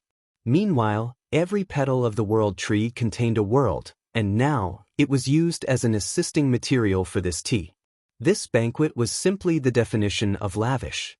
If you find any errors, ads pop up, ads redirect, broken links, non-standard content, etc., please let us know reports so we can fix it as soon as possible. Chapter 1185 Dao Banquet, Preaching. This is such a waste, Yen Liling complained while sitting beside Li Jun. It would have been better to use these things as the primary or supplementary materials for pills. You can't exactly feed pills to people for the banquet, Li Jun stated with his left hand on Su Ace belly, helping the baby better absorb the nourishment from all these rare and precious resources. Why not? Yen Liling countered. Once it's my turn to hold the banquet, I'm feeding everyone the best pills possible. I guess that would work. Do you think I should prepare some underworld delicacies? Is that even a thing? If it isn't, just make it. You have a point. Yen Liling, Li Jun, and Wang Wei's parents were not the only ones thinking about holding the same banquet and wondering how they would make theirs unique and stand out. Su Ye, who was in the guest area, had similar thoughts. She thought about creating a special dish based on her 7 emotions 6 desires Dao that would temper or even heal Dao hearts. Di Jiaying's thinking was more extreme as she wondered whether she could force people to pay a fee for attendance at her banquet. She realized it was possible, but it would have to be very enticing as this one or very close to it. Kai Song wondered whether she had to have a banquet during her time. If she did, could she give people special puppets as gifts? But what kind of special puppet? She felt annoyed, thinking how troublesome the entire situation would be. However, She enjoyed the thought of creating individualized puppets for the emperors of her era. Jun Mengyao wondered whether the sect would be willing to sponsor him for his banquet or whether he would have to use his own wealth. He decided to start amassing wealth now, just in case. Once everyone finished their meals, Wang Wei summoned the tea and sipped it. Once everything had been drunk, he pointed to the sky to summon a phantom of the river of time that immediately turned into a formation. Such brilliant and effortless application of time Dao, Su Shi thought. Like most of her peers, she was slightly jealous she would never have an opportunity to hold such a banquet, at least, not as the heavenly emperor. However, she quickly removed such emotions. If she wanted to, she could have been the heavenly emperor, but she didn't, and that was for many reasons. Firstly, she did not want to abandon her citizen status in the myriad emperor world after going through so much trouble. Secondly, and more importantly, she viewed the position of the other worlds as useless and less important than the one from the myriad emperor world. In her eyes, and the eyes of most of her peers, only the heavenly emperor from their home was the true emperor, and all the others were poor copies. And if she could not have the original, she did not want any other. There is also the fact that the benefit she received working in Wang Wei's court was much higher than if she were the emperor somewhere else. Tong Ruobing was the best proof of this. If not for her alliance with Wang Wei, she would have regretted starting her own court. Su Shi shook her head to remove all these unnecessary thoughts from her head and focus on the event. I'm expecting this event to take a while, so I've accelerated the time in here to ensure not too long passes outside, Wang Wei explained. He could sense the agitated emotions of a few people who were wondering whether he had organized this banquet to eliminate all of them. As if I needed to go to such lengths to kill every immortal in the lower dimension, Wang Wei sneered. He did one last check to ensure no problem occurred during this significant event. He checked on the people to prevent anyone from having nefarious thoughts. He checked on the sect's mortal disciples and elders hidden by his power on floating mountains next to this one. Finally, he checked on the dream world's broadcast and the entire lower dimension. Wang Wei then cast a protective spell that contained all his powers that covered every corner of the endless void to ensure no one interrupted this meeting. These are the rules, he declared. Each sermon will be between 3 to 3,000 years, with a break between 3 days to 300 years after each sermon for digestion. The length will be decided by heaven and earth itself, based on the amount of Tao rhymes you condense.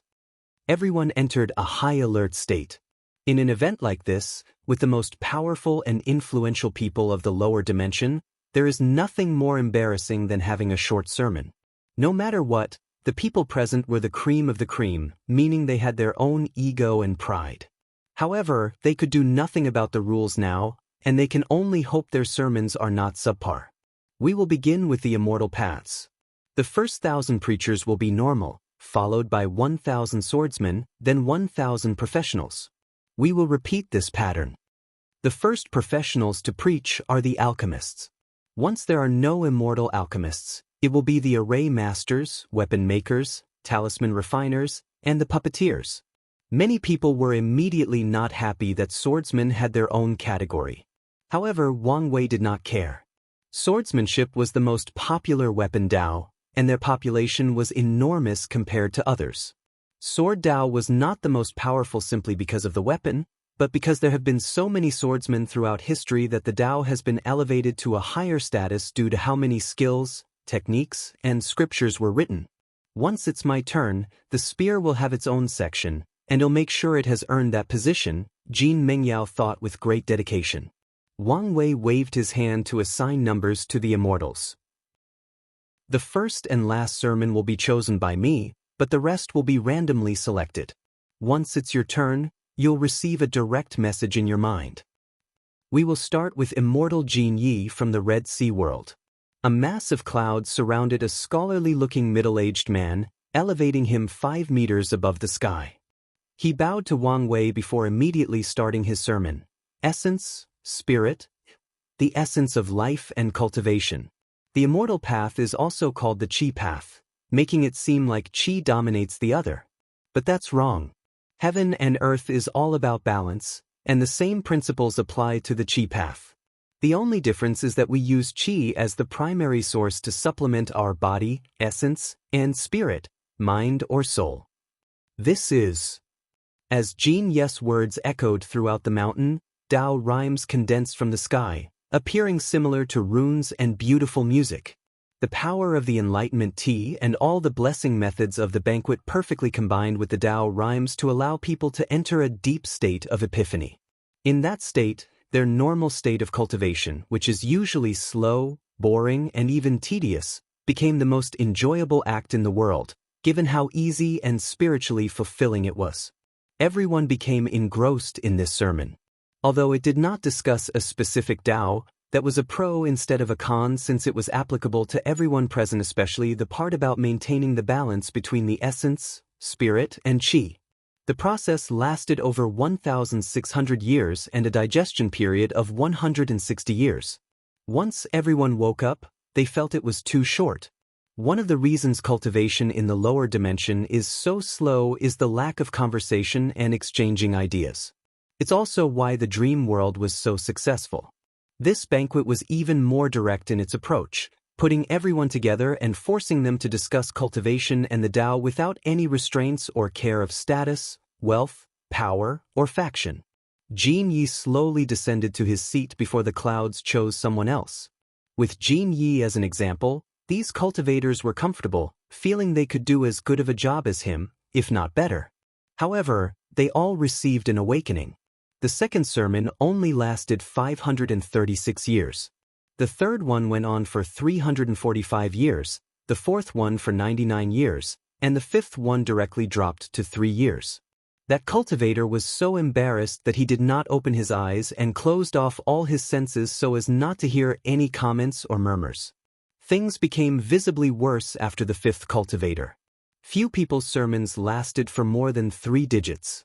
In fact, out of all 1,000 cultivators, there were more than 200 people who lasted 3 years, and only a total of 27 people lasted over 100 years, and no one reached 1,000 years like Jin Yi.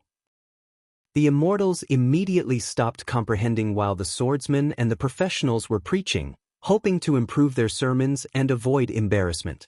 If you find any errors, ads pop up, ads redirect, broken links, non-standard content, etc., please let us know reports so we can fix it as soon as possible.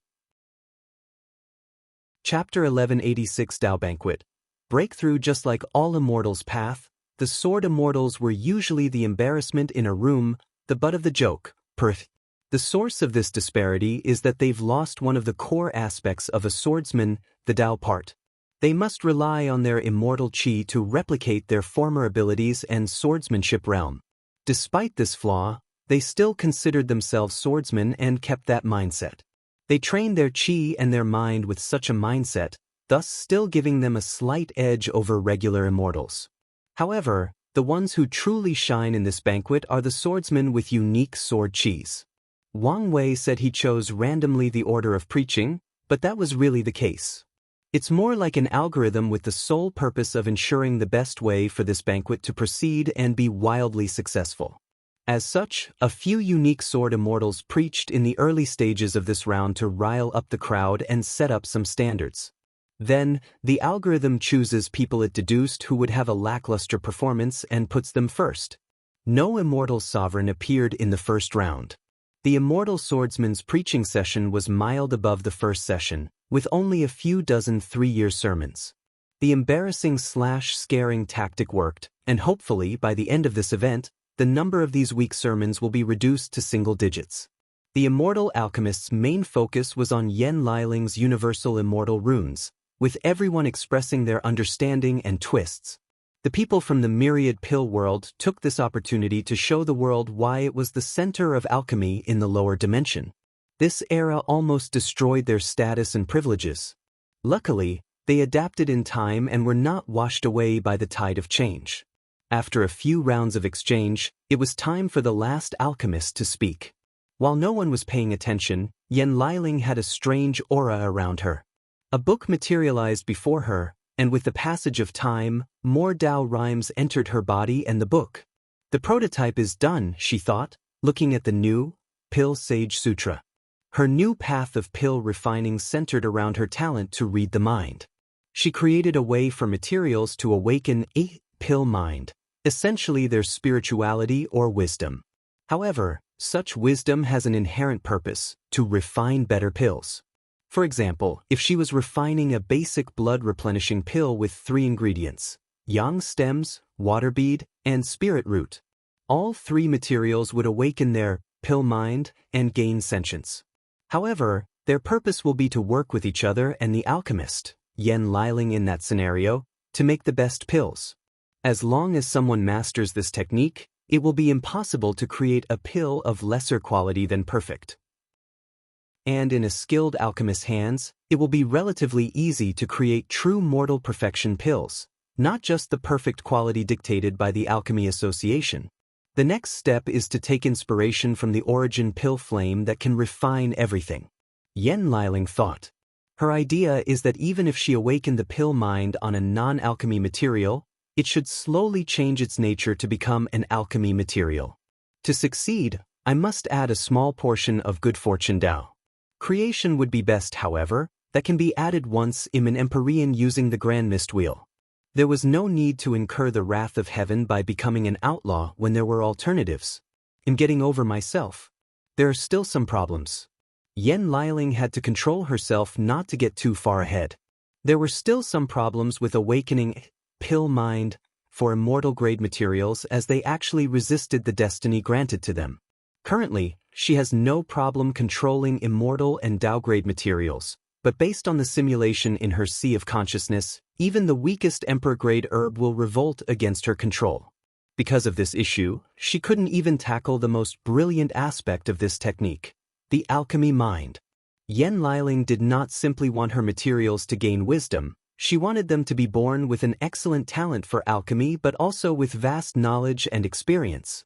Upon completion of this level of the Pill Sage Sutra, refining any pills will be like all the materials were as talented as her and devoted to helping her refine the best pill possible. Such an idea sounds absurd, but Yen Liling already has a direction: Fate Tao. The process of the materials awakening their alchemy mind will involve them sharing fate with her, thus acquiring their talent and knowledge. In fact, this is not even the final form of this scripture. Based on Yen Liling's imagination, the materials should awaken not only her alchemy knowledge but also other people and, if possible, the knowledge of true heavenly Tao. However, her idea for that stage of the scripture is only vague. She knows she might have to defeat other alchemists to build a database and add Heaven Tao to the mix. However, the small bit of Fate Tao added already made cultivating this technique a virtual nightmare. She could not fathom how many people would be able to cultivate it once it was truly finished. Regardless, she was happy with the outline she currently had and was more confident in walking the path of skills to achieve transcendence. Yen Liling readjusted her mood and concentrated. She was saddened that no more alchemists would preach but took comfort in learning by comparison to other professions. She also looked forward to alchemists from the other path. The sermons continued, and soon, the first person to reach 2,000 years appeared. To no one's surprise, it was an immortal sovereign. Once a person passed the 2,000-year threshold, the Tao rhymes resonated with each other, making the epiphany process deeper. In other words, it was easier for people to understand, digest, and benefit. While people rejoiced at this sermon, the immortal sovereign, a beautiful woman in all red, was not happy. She felt it was an insult for her not to reach the full 3,000-year mark. After all, she was technically tier 11. Sadly for her, her knowledge was severely limited since she spent all her life in the lower dimension. She, along with all the other sovereigns, does not even know what a person of their level is genuinely capable of. The sermon continued, and the lady proved she was among the best in her path. Most immortal sovereigns bordered 1,500 to 2,000 years, with the best being 2097 years from a talisman maker. Then, it was finally for the last person in that section to preach, and Wang Wei chose the Turtle King from the martial hegemony world. The Turtle King is, without a doubt, the oldest being in the lower dimension and the oldest immortal path practitioner. Many people, including Wang Wei, looked forward to his sermon, and he did not disappoint. The Turtle King could not show up with his real body and refused to take human form. Instead, he had to create a human clone to send in his place. His sermon lasted 2,907 years, creating the most intense Tao rhymes since the start of the event.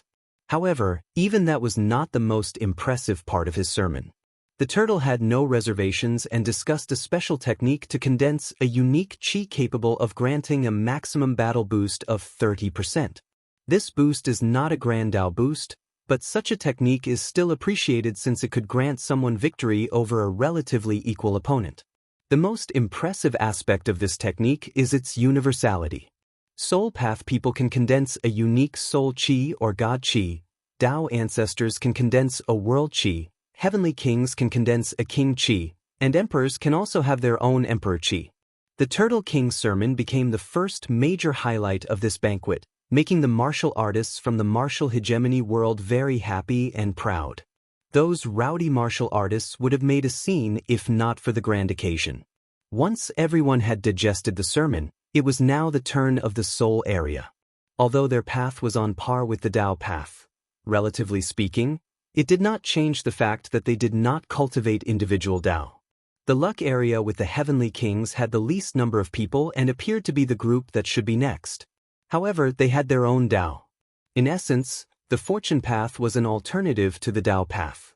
The heavenly kings used the luck from a dynasty to bear the power of the grand Tao source, while Tao ancestors used an inner world. If a heavenly king chose the same path as Dong Lifen to fuse their dynasty with their sea of consciousness, or even if they choose their bodies, they are essentially creating an alternate inner world. If you find any errors, ads pop up, ads redirect, broken links, non-standard content, etc., please let us know reports so we can fix it as soon as possible. Chapter 1187 Tao Banquet, Key Speakers. Wang Wei already knew who to choose as the last key speaker for the Soul Path, and that would be its founder, Liang Shixian. However, it took him some thought to choose the very first. There were few god kings in the first place, and the best originated from the divine race. So, he chose someone who could establish an excellent standard for that area. The preacher did an excellent job. His sermon was mainly about the soul, as this was their expertise. The young divine race, named Red Ocean, took a page out of Jean Yes' book and discussed the balance between the essence, spirit, and chi, but the main focus is the spirit instead. This sermon lasted 2,100 years. The rest of the soul area sermons involved four main topics: soul, incense, divine law, and divine will. Liang Shixian convinced his people to talk about the insurgent technique of condensing divine laws and wills in the hope of further increasing the strength of this divine path. Wang Wei's soul Tao benefited immensely from all these sermons about the soul and spirit. It did not take long for the soul area's turn to finish. They had their lows and highs, including their unique take on professions like alchemy that involved using faith in the process. Then, it was finally Liang Shixian's turn to speak. He took a moment to compose himself. One of his main goals was to expand the God path and make it as good as the Emperor path. However, as soon as he became the first God King, reality hit him, and he realized this goal was impossible.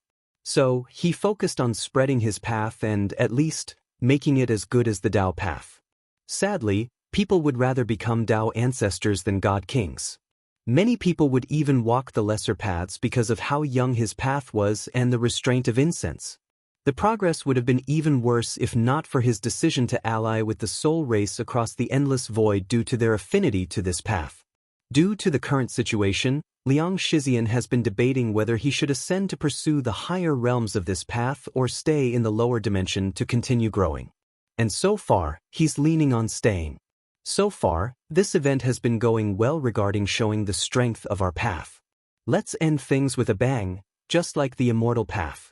Liang Shixian preached. As the founder of this path, he had the most profound sermons, continuing for as long as 2,800 years. However, they were not as impactful as the Turtle Kings. Liang Shixian sighed in regret. He did his best, but it was not enough. The next area was the luck area for the heavenly kings, and they were chosen because of their small numbers. Wang Wei chose Dong Lifen as the first speaker instead of the last. Despite being immortal, she preached for over 2,500 years, showing the world why her Tao tree was almost completely purple gold. The Luck Area sermons could be considered an interim highlight of this event since they discussed the Grand Tao source and their understanding of luck. The last preacher lasted over 2,700 years before everyone moved on to the next area, the Primarchs. Wang Wei focused on this part since he still plans to understand the difference between heavenly, primordial, and Tao laws, Grand Tao source. He had even laid out the preliminary foundation for this process by recording the difference between the laws of all the worlds and communities in the lower dimension for study. The heaven law was unique and a fresh experience for the people present. However, the highlight of this section sermon was their deep connection with heaven and earth. The Primarch path was something innate creatures created, which can be described as the bloodline immortality path. Innate demon gods loved nature and considered heaven and earth their mother, hence their closeness or affinity. Old families that survived the Null era dominated this section, and the myriad Emperor world's ancient clan was the main lead but not the only one. The demon race also showed a great presence in this section as well, but they were still outdone by these clans. The banquet was about to reach its first peak with the beginning of the Tao area. As he promised, Sage Duan-Ru started the section. By now, he was only a soul as his body had already collapsed, but a holy release from his body, preventing anyone from underestimating him. Sage Duan-Ru was known for his calligraphy, but his sermons contained various ideas and subjects. He first started with the way of governance, teaching how to rule and govern a government or any faction properly. He followed that with philosophy, which resembles a form of spiritual practice, before transitioning into things like painting, music, and, finally, calligraphy. His sermon did not seem disorganized because of these different ideas or subjects. Instead, they fit perfectly together as if they were one topic. Duan-Ru's sermon lasted exactly 2,000 years, proving to the world he was worthy to be here and worth starting the Tao area. Interesting, Wang Wei thought as he looked at the Tao rhymes Duan-Ru condensed. They are more active than others and even have a better effect on boosting people's comprehension. It seems heaven and earth acknowledge his status as an immortal sage. The sermon continued, and the Tao area, which had plenty of time to prepare, brought their best, their games, to say. The shortest sermon lasted 333 years, and there were plenty of people in the 1,000s and 2,000s year range. After the first 1,000 Tao ancestors, it was the swordsman's turn, and Wang Wei chose his father as the first speaker. His record was the same as Dong Lifan, over 2,500 years, beating her by 12 years. The swordsmen were more than satisfied since they could listen to a direct sermon from the man who pioneered the ultimate sword path. Even the extreme sword path individuals showed their respect.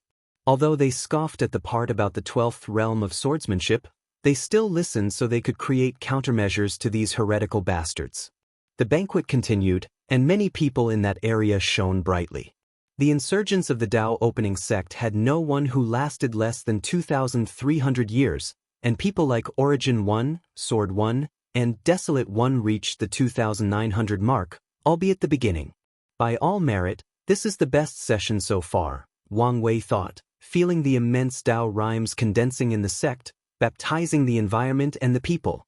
It was so dense that some spilled into the myriad Emperor world, and this was not even the main event yet. If this is the result of one banquet, I cannot fathom how these lineages in the upper dimension are, Wang Wei thought. This banquet is monumental for the lower dimension but not the upper dimension. On the contrary, they should be more grandiose since some of these factions will have multiple paragons preaching. Yet, with all these advantages, cultivation still takes such a long time, Wang Wei sighed before focusing on the task at hand. Now, how to start the Emperor area? He looked at all the people present before his eyes landed on the monk, Feng Heng. Wang Wei noticed that the latter had a very peaceful and reassuring aura. It seems after succeeding in reviving Buddhism, the flaw in his Tao heart was fixed, and his state of mind reached a higher level. You're up first. Thank you, benefactor, for this honor, Feng Heng nodded, before readjusting himself. What is the limit of the mind? Does it have a limit? The human mind, or its extension imagination, has no boundaries or limits. It can create anything it pleases, it can. Feng Heng's sermon was natural and effortless. The words came out of his mouth as if they were the fundamental truths of heaven and earth.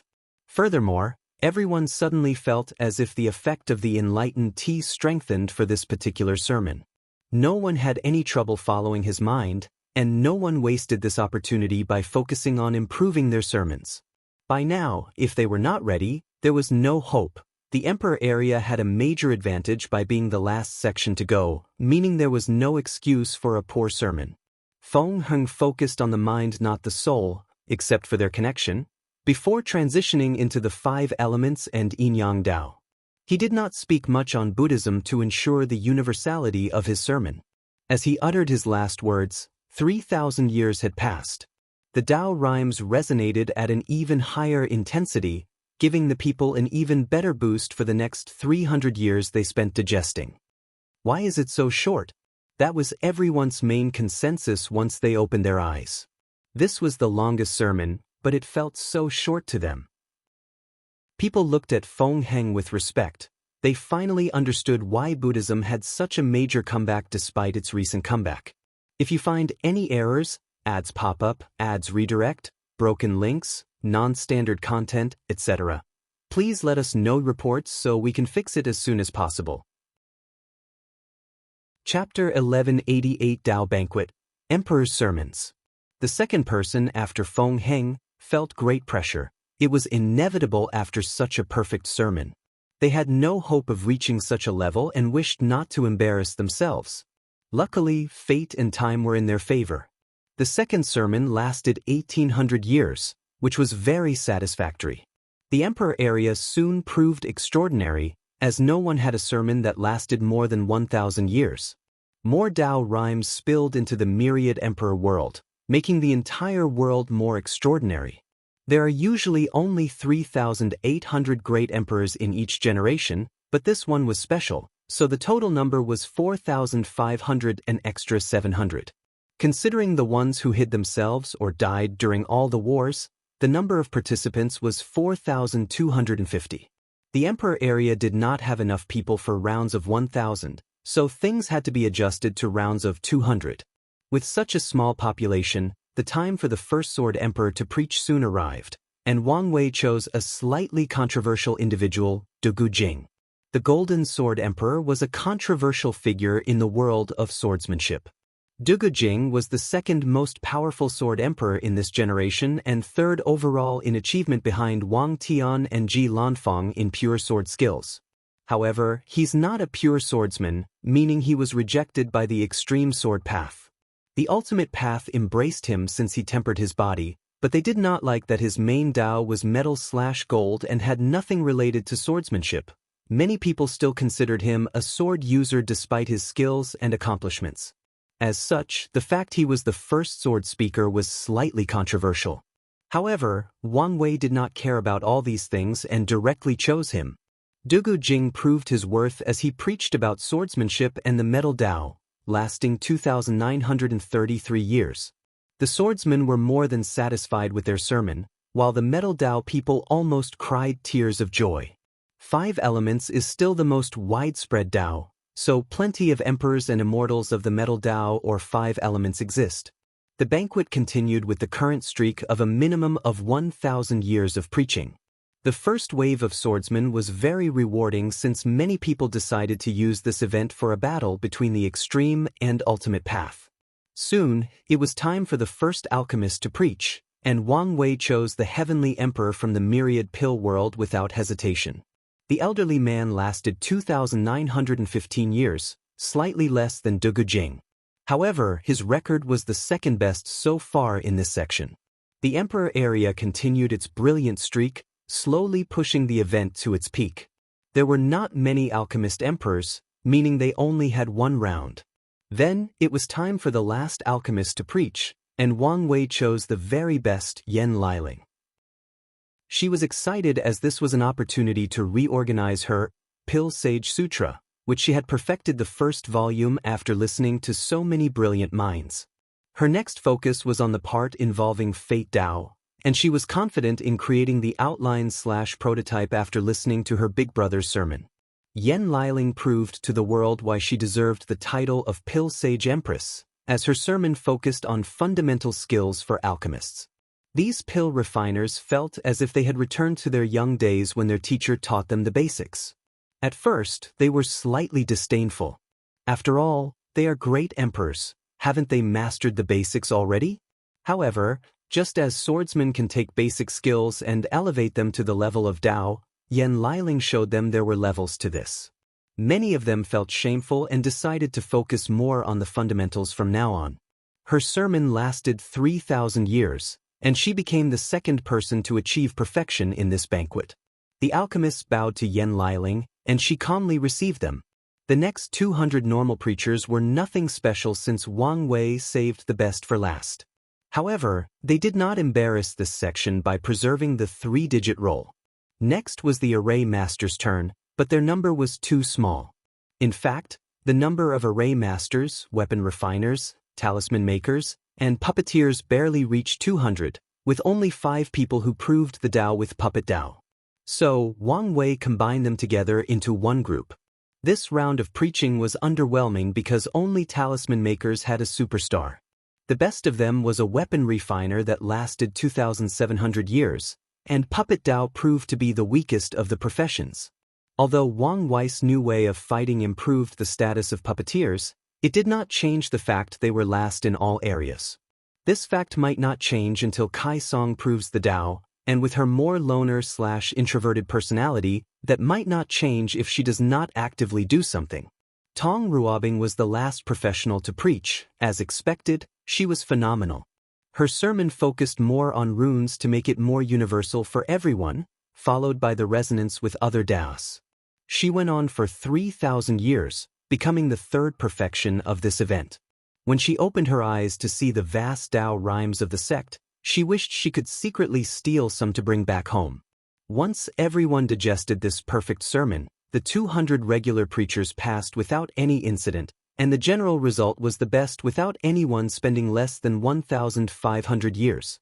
It was now the swordsman's turn again, but they only had 23 people remaining, and each sermon was better than the previous until it was Ji Lanfang's turn. No matter how the extreme path swordsmen felt about Ji Lanfang, they must admit the man was powerful and talented. His sermon talked about the sermon, until he started talking about the heretical sword and sword realm. Regardless of how these people felt, Ji Lanfang had an excellent sermon. Sadly, it lasted 2,999 years, missing that mark on perfection. People felt it was a shame, but Ji Lanfang was relatively nonchalant about the result. The event continued, and only 2 people displayed extraordinary abilities, the twin barbarians. Feng Hing did not kill them after rectifying Buddhism in their world, so they attended this event, both lasting 2,875 years. Finally, the event reached its concluding state, in which only the very best remained. In that group, the first to preach was Yi Dafa's wife, the Nine-Serpent Empress. She preached for 2,976 years, focusing on bloodline, thus benefiting the demon race or other cultivators with a potent bloodline. The person after the Serpent Empress was Shi Qian, the only emperor of the light race. Her sermon garnered some attention since she focused on tricks of using karma to find your enemy's Tao imprints and kill them as soon as possible. She lasted 2,980 years. Wang Wei decided to have the woman first in the final section, so the third person was the demon-suppressing emperor. She talked about her status as human and heaven emperor, with a sprinkle about the spirit, drawing inspiration from her life and struggle. She went on for 2,985 years. Su Shi was next, and she talked about chaos. She made her sermon as universal as possible, with some emphasis on the Tao heart and its correlation with music. Her result was the same as Ji Lanfang's, 2,999 years. Shi Shangyan, the only member of the celestial race in the lower dimension, followed after the Void Time Empress. Her sermon was only 2,995 years old, but it was special because she improved the Turtle King's technique, allowing the maximum capacity to reach a 35% boost. Yu Yen was next, And she did not shame her son as her sermon reached 2,997 years. Wrath, who was no longer a controversy because of her identity, was next, and she had the same result. She made the neo-devils proud. Huofeng Huang was the last woman to preach. Her result was 2,998 years. It was finally the men's turn, and only 3 people remained, not counting Wang Wei. Mu Lei went first, and he lasted for 2,994 years. Yi Dafu, despite his personality not being suited for this kind of thing, preached for 2,997 years. He even included his fighting experience in the sermon. Finally, Ao Shen went last. His sermon was also about bloodlines, and he continued on for 2,998 years. It irked him that he had the same time as that woman, but he could do nothing now. Everyone opened their eyes as the main event was about to start. All eyes were on Wang Wei, waiting for him to speak. Before he could say something, Wang Wei sensed something and looked at Sage Duanru. The man had reached his limit and was about to dissipate and enter samsara. He pointed at him and bought him more time. Wang Wei then waved his hand to summon more enlightened tea. The guests were overjoyed and quickly drank it. They also felt anticipation for this last act. No, the act before the last. If you find any errors, ads pop up, ads redirect, broken links, non-standard content, etc., please let us know reports so we can fix it as soon as possible. Chapter 1189 Dao Banquet, Dao Pillars. Let's start with essence. From the outside to the inside, our body is composed of skin. Although our body is mainly yang, like all things between heaven and earth, it's still balanced with a little yin. These are the yin aspects of the body. Cultivation is all evolution. Essence focuses on evolving internally, qi starts the evolution externally, and the spirit connects the two. Many people abandon cultivating the body after proving the Tao since they now exist on a conceptual level. But that is the wrong approach. The universe is all about balance, and To everyone's surprise, Wang Wei spent 3,000 years about essence, and the body refiners, who felt left out of this banquet, were the most excited. They finally had top-tier sermons dedicated solely to them.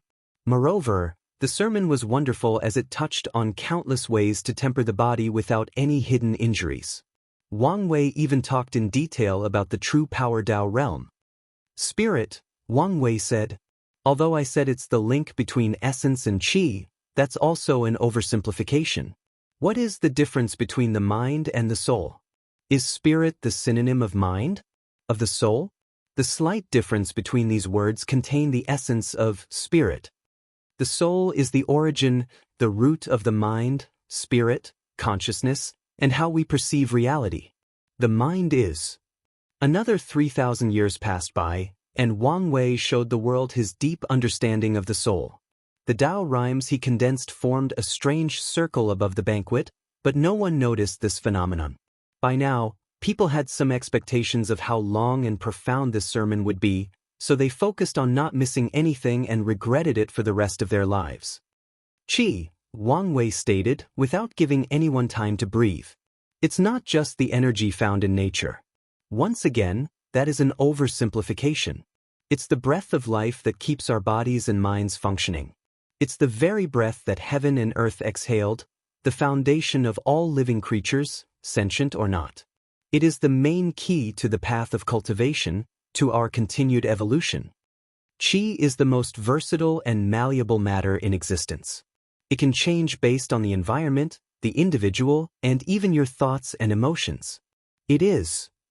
As he uttered his last word, the attendants had experienced 9,000 years of top-tier sermons. These people could not wait to record what the Supreme Emperor said and leave it for their sect as a foundation. Although it would take a lot of effort and resources to perfectly record this kind of sermon, it will be worth it. These people did not trust the dream world to record the experience better than those who experienced it personally. Tao, Wang Wei uttered, and the crowd almost cheered. They thought this was the limit. They immediately focused and listened as much as possible. Fate of fire, fate of yin-yang, fate of space-time, Wang Wei continued. All Daos may be different, but their destination is the same, Use your Tao to affect, use, or control other Taos. All cultivators must strive to break the inherent definition of their Taos and elevate them to concepts and ideas surpassing their limits. For example, flame Taos essence is to burn. A normal cultivator will focus on that aspect and increase the intensity of their flames. A decent cultivator will tap into the explosive nature of fire, and a genius will focus on its ability to spread. However, a heaven-chosen will not be limited by the natural characteristic of the flame. There is a common saying, his anger burned as bright as flames. In truth, flames have nothing to do with anger, but it's often associated with it. After removing the limit of your Tao, you can condense flames of anger, meaning you've used your flame to tap into the 7 emotions 6 desires Tao. In many stories, myths, legends, and mortal civilization, flame is associated with the beginning of life. Terms like flame of life, to refer to a person's vitality or life, are common. By breaking your limit, you can condense a life flame, and thus succeed in tapping into life Tao with the flame Tao. Flames can kill or even destroy things. In other words, flame Tao can tap into death and even destruction Tao. The fire Tao is not the only one with this ability. All Taos can. Some are inherently better at this concept than others, but it applies to all of them. Success depends entirely on the cultivator's willingness to open their mind. Wang Wei continued his sermon, creating a clear path for everyone present for them to elevate their utilization of their Tao to a higher level. As for the top genius who was already at this level, he also showed them the deeper levels. Once the 3,000 years ended, the people spent 1,200 years digesting everything, and they all felt the time was too short. Suddenly, the sky changed as the Tao rhymes condensed from this 12,000-year sermon vibrated intently, releasing an intense purple light that could be considered a vision. Then, under everyone's gaze, the Tao rhymes turned into 4 Tao pillars that perfectly recorded the sermon. Better yet, these pillars were probably blessed by heaven and earth to make it easier to comprehend. Everyone was immediately jealous, but Wang Wei calmly waved his hand to create another floating mountain and placed the pillars there. He also placed formation around the mountain with a snap of his finger. That was unexpected, Wang Wei thought. Could something similar happen to all the Tao rhymes from this banquet? Let's wait and see. Everyone looked at this change with different eyes, especially Tong Ruobing. What are you thinking? Mu Lei asked. What do you mean? You have that same look when thinking something out of pocket or crazy. It's nothing like that, she replied. Come on. I know you better than this, he added. I'm thinking of holding my own banquet. Mu Lei was speechless. Are you crazy? I'm not. Don't you understand that any banquet after this one will pale in comparison? Plus, who will come to our banquet? We do not have the status to invite so many people. You may not, but I do. Mu Lei was not stupid and immediately understood what she meant. You want to invite the talisman emperors? Not just them, she replied. I'm deeply respected in the talisman community, and after this banquet, I also have some pull in other professions. If I invited them, especially with the promise to share the Tao rhymes, it's possible to have a small banquet. Although it will pale compared to this one, no one should expect to reach this level, probably ever. Her main objective is to benefit the great talisman city, especially since there are a few complaints that she did not do enough because of her role as the queen in another world community.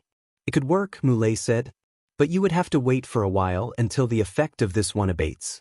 You're right, but I also need to start contacting these people immediately since most of them are probably preparing to ascend, Tong Ruobing added. But what about Wang Wei and the Tao opening sect? What are you going to do with them? I doubt Wang Wei will care since I won't be the only person with this idea. The problem is if we want our small banquet to be official and posted in the dream world, we can't move around them, Tong Ruobing said before sighing. In fact, the best way for this to succeed would be to invite Yan Liling. However, she would lose too much Tao rhymes if he invited the latter. While everyone was distracted by the Tao pillars or thinking about possibly having their own small banquet, Sage Duan Rust's soul suddenly stood up and bowed. Thank you, Your Majesty, for spreading the Tao. People secretly criticized that shrewd mortal. All 100 million or more immortals stood up and bowed to Wang Wei. Thank you, Your Majesty, for spreading the Tao. Their voices formed a cacophony of beautiful sounds that spread throughout heaven and earth. It was beautiful seeing so many powerful entities bowing to one person. However, Wang Wei was calm. After all, this was not the first time, and it definitely won't be the last. At this point in his life, glory and worship were normal things, and as he became more powerful, even more powerful beings would bow to him until one day, even Grand Tao would have no choice but to do the same. You're welcome, Wang Wei nodded before giving him another blessing to continue his soul. But as I hinted, I'm not today's main event. The people then remembered there was still one more guest to appear, and they were curious who was nobler than the Supreme Emperor to be the final guest of such an event. If you find any errors, ads pop up, ads redirect, broken links, non-standard content, etc., please let us know reports so we can fix it as soon as possible. Chapter 1190 Tao Banquet, Paragon's Sermon. Your Majesty, if you don't mind me asking, who is this noble guest? Asked a heavenly king who felt that Sage Duan Ru might ask the same question if he gave him time. An honored paragon, Wang Wei calmly responded. However, most people gave him a blank and confused face. I guess I can tell you this information for free. Do you know the realms after Great Emperor? Most people were once again confused, but someone said, I once heard the word Empyrean, but that's all I know. That is correct, Wang Wei nodded. Once your luck is enough and your cultivation reaches 70% Grand Tao source, you must survive the immemorial tribulation and condense the Grand Mist Wheel to gain the power of creation, then you'll become an Empyrean. Wang Wei paused to give them thoughts to process this information. After 90% Grand Tao source and other factors, you'll become a paragon and stand at the top of the universe. Everyone was shocked before thinking how such a being could attend their little banquet. They should be nothing but ants before someone who stands at the pinnacle of the universe. These people immediately reached the conclusion that Wang Wei might have contacted his ancestors in the upper dimension and invited them despite the blockage of the lower dimension. Wang Wei guessed what they were thinking, but he did not explain any further. It's your luck to have such a cultivator preaching to you. So, let's not waste time and take full advantage of this situation. Wang Wei's cushion flew from the small podium and sat before everyone, facing the podium. He stood up and waited. Everyone immediately followed him, and less than 30 seconds later, Chen Tong's handsome face appeared on the podium. He looked ordinary, but no one dared to underestimate him. As strong as the Supreme Emperor is, people can still feel his presence, especially that perfect aura on his body that can be intoxicating. However, this man had nothing. They saw him but could not detect him. It was like he existed in a realm beyond their sights, thoughts, souls, and even existence. Thank you again, Lord Chen Tong, Wang Wei said as he cupped his hand to salute. Thank you, Lord Chen Tong, the crowd followed. However, they were not as bold as Wang Wei and bowed 90 degrees, some even kowtowed. No problem, Chen Tong nodded. I've been observing the lower dimension for a long time, and as you said, this is indeed the most wonderful generation of emperors. This banquet immediately became an odd sight as these old immortals, who have lived for billions of years or more, became shy or read out of embarrassment with one comment. Some immediately became proud. However, the more level-headed individuals knew why this generation was so exceptional, so they glanced at the Supreme Emperor. All right, let's get started, Ching Tong announced. His projection sat on the podium and began preaching. What is cultivation? Today, we will explore this topic. I will explain my understanding, along with a detailed explanation of the path of cultivation from Tier 1 to Tier 12. As soon as Chen Tong started, the Tao rhymes he produced condensed into golden lotus flowers that blessed everyone present. A silent cry of joy emanated from heaven and earth as a result, but only people like Wang Wei, Yan Liling, and Chen Tong noticed. The cultivators, who were in a deep state of epiphany, quickly felt the sermon was somewhat similar to Wang Wei. Chen Tong talked about essence, qi, and spirit but focused on how these things applied to cultivators from Tier 1 to higher levels. There are many cultivation systems in the lower dimension, and his sermon was a way to be universal to everyone. Once the sermon reached the part about Tier 10, Emperor Realm, Chen Tong did not talk much about Daos but focused on every aspect of the Emperor Realm. Dao body, awakening, soul, Dao will manifestation, true will, battle realm, and Dao imprint. He was very detailed and Wang Wei learned a great deal.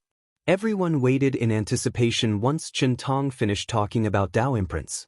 They thought they would immediately get a look into the next realm, but Chen Tong then started talking about the Dao, mainly the Soul Dao. He started with the basic laws until they reached the level of Grand Dao Source. The soul was a Dao applicable to everyone, so Chen Tong focused on using and growing the soul, which was very helpful to most people at this banquet. Finally, Chen Tong talked about the Empyrean realm. He first talked about tips on surviving the immemorial tribulations, including what level of Dao heart someone must have before even attempting the breakthrough. He continued preaching about how things like the awakening evolved after becoming an Empyrean. He talked about the role of the Grand Mist Wheel in general, especially how to condense it. He touched on how the wheel affects other aspects of an Empyrean, for example, battle and use of resources. Chen Tong even discussed the differences between normal and everlasting Empyreans. Finally, Chen Tong talked about the requirements for becoming a Paragon. Most people were confused by the Empyrean sermon, so they opted to memorize the information to use later. As such, they were even more confused about the complexity of the Paragon realm's sermon, besides the basic info. Even Wang Wei could not keep up with the Paragon tier sermon. Luckily for him, Chen Tong talked about Soul Dao, one of his sub-Daos, and his sealed soul, which was also Paragon tier. As such, he used the sermon to map out an outline for his Soul Dao and just recorded the parts he did not understand under certain categories of his outline. 30,000 years, Chen Tong declared. I think that's more than enough. Some of you cannot understand what I've said, but that's fine. It'll help you remember everything. He pointed to the sky to manifest a circle. All the immortals immediately felt it was easy to record the entire in their souls. Li Jun looked at his wife and hesitated. He then looked at Wang Wei. Brother, should we? He understood it might be impossible to hide divine sense communication under the nose of a paragon, but he had no other choice. He was not his big brother, so he couldn't record everything from this sermon. No problem, Wang Wei nodded before talking to his mother. You can record it, but there is no need to burden father's weak soul. All right, Yu Yen nodded. You know I'm still here, right? Quiet Yin said. So, Chen Tong's main Dao is soul? Wang Wei thought. This was the only explanation given that his understanding of the subject had reached 90% or more. Or, he has lived long enough that his sub-Daos also reached the Paragon realm. Wang Wei leaned on the former since such a deep understanding of the soul could explain Chen Tong's secret technique that granted him so much freedom despite being in limbo. Thank you, Lord Chen Tong, for the great sermon, Wang Wei said, actually quite sincere. He's the one who benefited the most from it, and he even believed that Chen Tong tailored to ensure that happened. Of course, this will not change the latter's fate, especially after Chen Tong tries to make his friends and loved ones owe him more karma with that last stunt. The participants followed Wang Wei's example and saluted, and Chen Tong smiled. All of you have a long path ahead of you. Keep moving forward and never give up because of the adversity. Chen Tong disappeared, and Wang Wei frowned. He saw that most of the Dao rhymes from the lotus disappeared, and only a small part entered the Dao opening sect. I figure true heavenly Dao wouldn't allow such a level of Dao rhymes in the lower dimension. But it still hurts. Paragons can send projection in the lower dimension, so why have they never preached and left such intense Dao rhymes to their sect? Because it was pointless. Wang Wei shook his head before slowly returning to his seat. The event had finished, but there was still something he wanted to do before dismissing everybody. He waved his hand to summon a jar of wine. Although it was not as good as the one served in the banquet, it was still top-of-the-line Emperor-grade wine. Firstly, I would like to thank you for not only giving me face and attending this banquet but for all the things we've accomplished in this era. I could not have done so without all of you. Wang Wei raised his wine to everyone before drinking. It was our honor, Your Majesty. Everyone chugged the wine. What an honor to be served by such a legendary character. Now, for the main business, Wang Wei announced. However, before he could speak, the sky suddenly changed as another vision manifested. If you find any errors, ads pop up, ads redirect, broken links, non-standard content, etc., please let us know reports so we can fix it as soon as possible. Chapter 1191. Prestigious Generation. Everybody turned to the sky to see the Eye of Grand Tao manifesting. Puzzled by its appearance, they wondered whether something important had happened. After all, this banquet did not seem important enough for it to appear physically, unless you count the appearance of Lord Paragon. I now grant. A booming voice echoed throughout the lower dimension. The voice was powerful, cold, and noble, but that was not what shocked everybody. These cultivators never knew true heavenly Tao was capable of speaking. Manifesting was one thing, but speaking was another. Even Wang Wei was slightly surprised. He knew true heavenly Tao could speak, but it was extremely rare. It only happened once in her lifetime. So, he immediately guessed what was going to happen. This generation, the title of prestigious, the voice continued. All heaven and earth will now celebrate. Visions that covered the endless void manifested from the myriad emperor world before spreading. The effect of this title immediately started with people like Li Jun, Yan Liling Yu Yen, Su Shi, Feng Heng, Huo Feng Huang, Ao Shen, Tong Ruobing, Mu Lei, Ji Lanfeng, Yidavu, Shi Qian, the demon-suppressing emperor, the barbarian twins, Shi Shangyan, Hong Meilin, Wrath, Dong Lifan, and Wang Tian. Their multicolored Qi luck dragon manifested above their heads before half of it rapidly turned white. Before this banquet, they might not have known what this meant, but it was different now. Empyrean tier luck. The title gave them the luck level of an Empyrean, making their path to tier 11 less challenging. True heavenly Tao seems very generous, Wang Wei thought, feeling some people should not be on this list. However, after thinking about it, there might be a reason. They made sense somehow. Shi Qian revived the light race in this era. The demon-suppressing emperor was the first human emperor of this generation. The barbarian twins, despite choosing the wrong side of history, created a new and unique branch of history. So, they do deserve their blessing. Once these changes ended, a few lights descended from the sky to 5 people, Hong Meiling Yu Yen, Wang Tian, Dong Lifan, and Feng Heng. All these people were then granted a longevity resource or extra life. So, the people who contributed the most to sealing that eldritch abomination? I hope Wang Zhu gets her reward in her next life, Wang Wei thought. Once these people were rewarded, the title's effect focused on the rest of the emperors and immortals of that era. True heavenly Tao was very generous in its reward.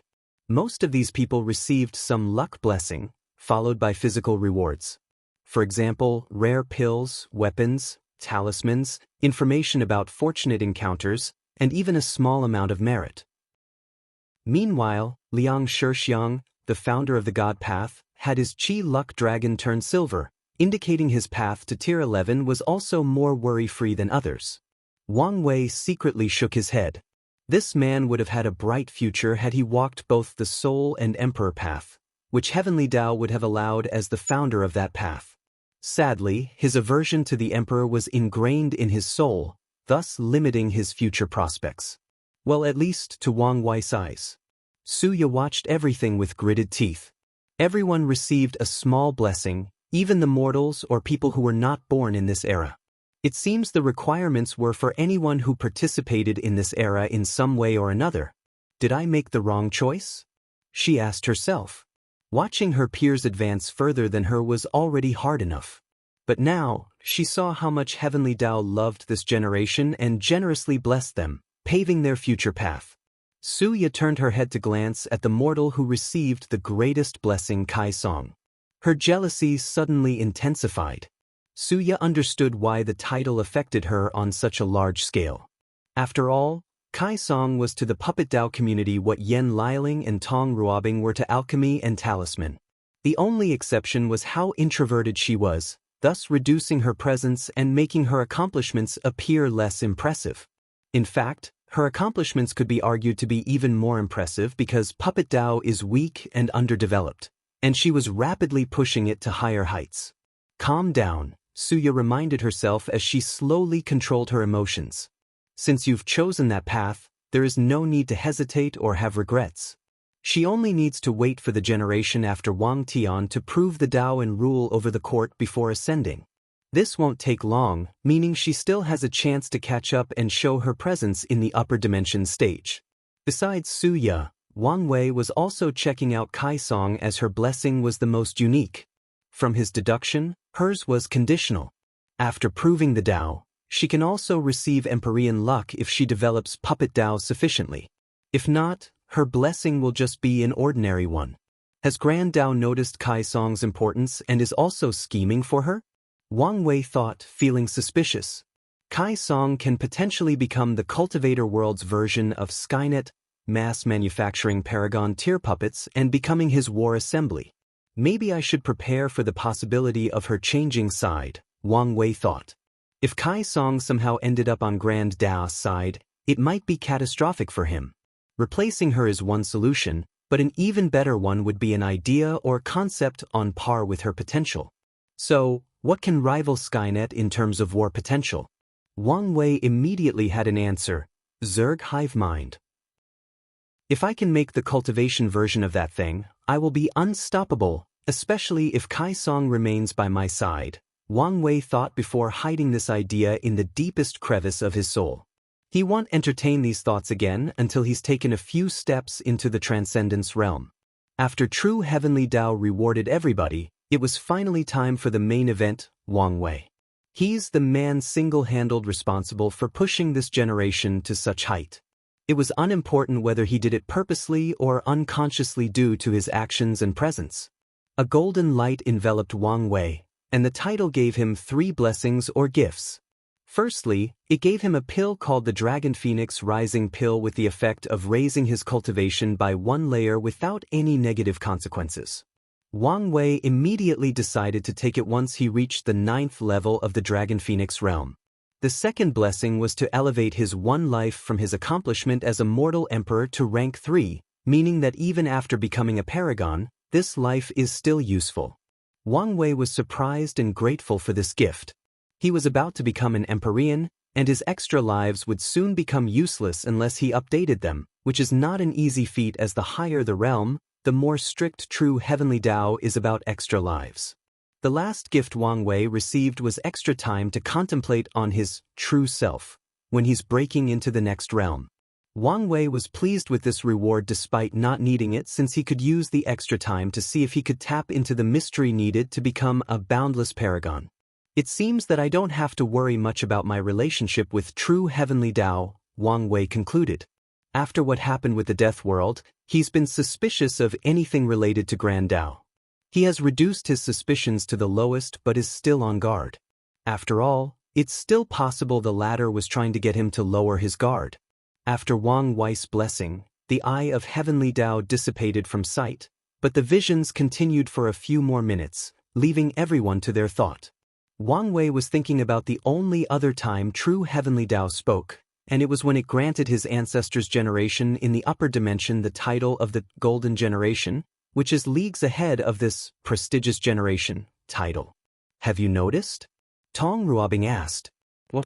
Mu Lei responded. He didn't receive any luck blessing. So, then, it suddenly dawned on him. Are you implying it's because he didn't need it? Not just that, Tong Ruobing added. It would make sense to give him some luck even if it's already on par with an Empyrean since that would help with the next realm, but nothing. So, that can only mean 2 things. True heavenly Tao doesn't want to reward him with luck for whatever reason, or he still doesn't need it even for the Paragon realm. Mu Lei finished her sentence, immediately quieting afterward. It's frustrating, isn't it? Tong Ruobing sighed. We know he's better than us, but our pride will not allow us to give up without a fight. But with each passing day, each new achievement, and each new piece of information revealed about him, it becomes increasingly more difficult to keep that competitive spirit.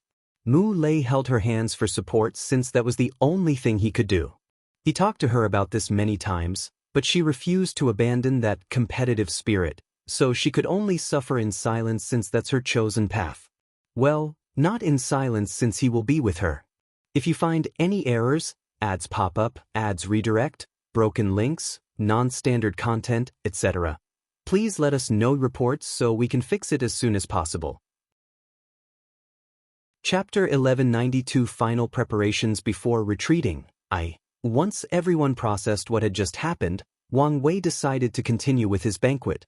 Many of you are about to ascend, and if you had paid attention, you would know the current situation of the upper world is not peaceful.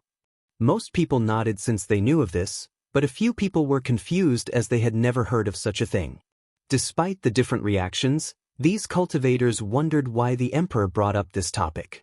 However, a few people immediately guessed what he was about to do, and they were speechless. I'm a kind soul, so I've decided to sell some information about the current state of the upper dimension to help you acclimate. He snapped his finger to manifest a screen with writings. Basic information. This information is only the most basic of the current situation of the upper dimension. Although basic, such information is still well kept under wrap and will require a steep price to acquire. Prices equals? Advanced Edition.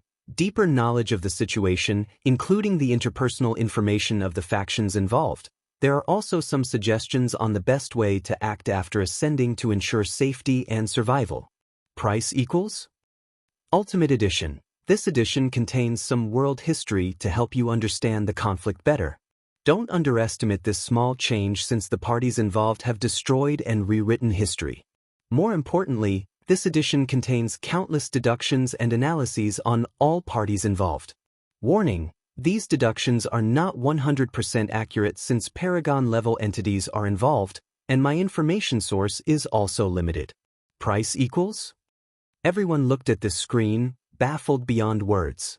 Don't look at me like this, Wang Wei shrugged. You saw how expensive this banquet was. I need to recuperate the cost somehow. Yu Yen was mortified beyond words.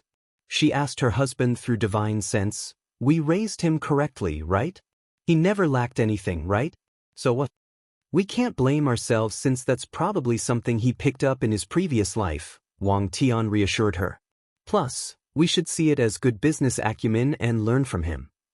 "How on earth could we learn from him?" "How about I sell sign swords?" Wang Tian replied after thinking for a few seconds. "Who would buy that?" "Many people, especially if I had a bit of my sword will and understanding into the signature." Yu Yen looked at him. "I never knew you had this side of you.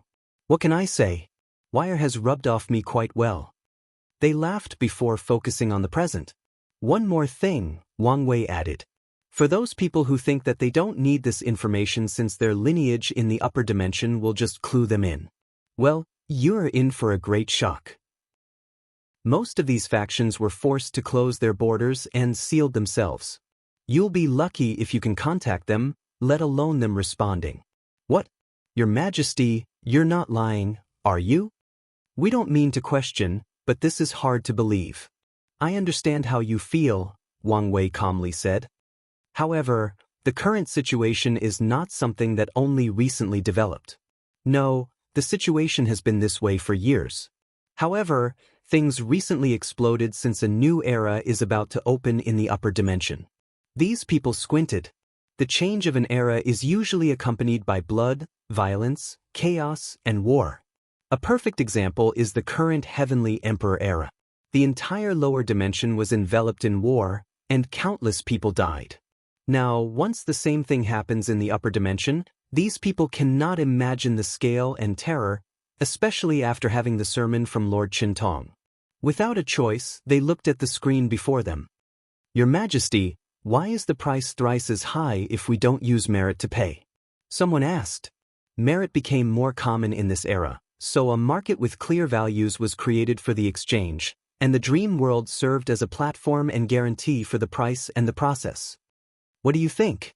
Wang Wei replied back. This guy acted as if he did not know good business practices. Everyone was speechless.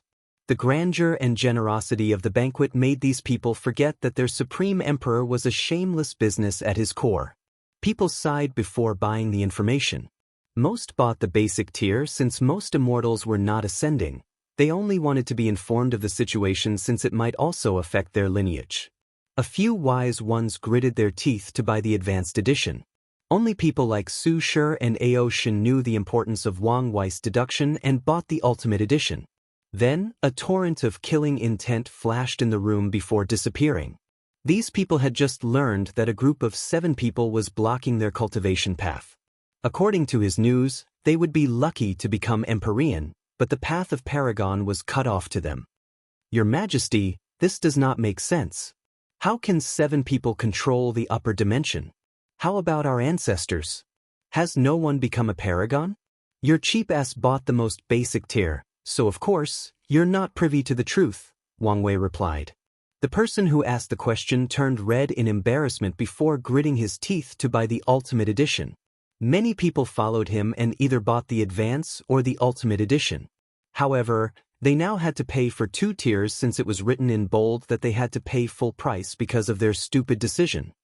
That's more like it, Wang Wei nodded, very satisfied as he looked that everyone had at least bought 1 tier. He thought someone like Shi Shangyan would not be interested, but the latter did not hesitate to buy the Ultimate Edition. He waved his hand to collect his merit and the Emperor materials from those who chose that payment method. This is it for now, Wang Wei announced. We will meet in the upper dimension. I hope you're alive by then. More importantly, I hope you're on the right side of history. These cultivators felt a chill down their sides as they immediately understood what side the Supreme Emperor was.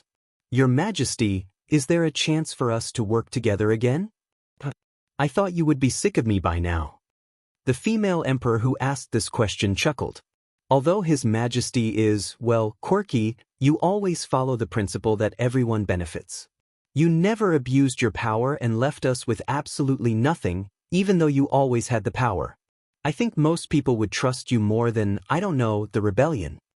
I didn't know I was this good. Wang Wei's narcissism activated. He then looked at this woman, thinking how ambitious she was. I can tell you honestly that I want to ascend until I reach the next realm, and that will take some time for many of you to change your mind. So, let's wait until I ascend to have this kind of conversation. I understand.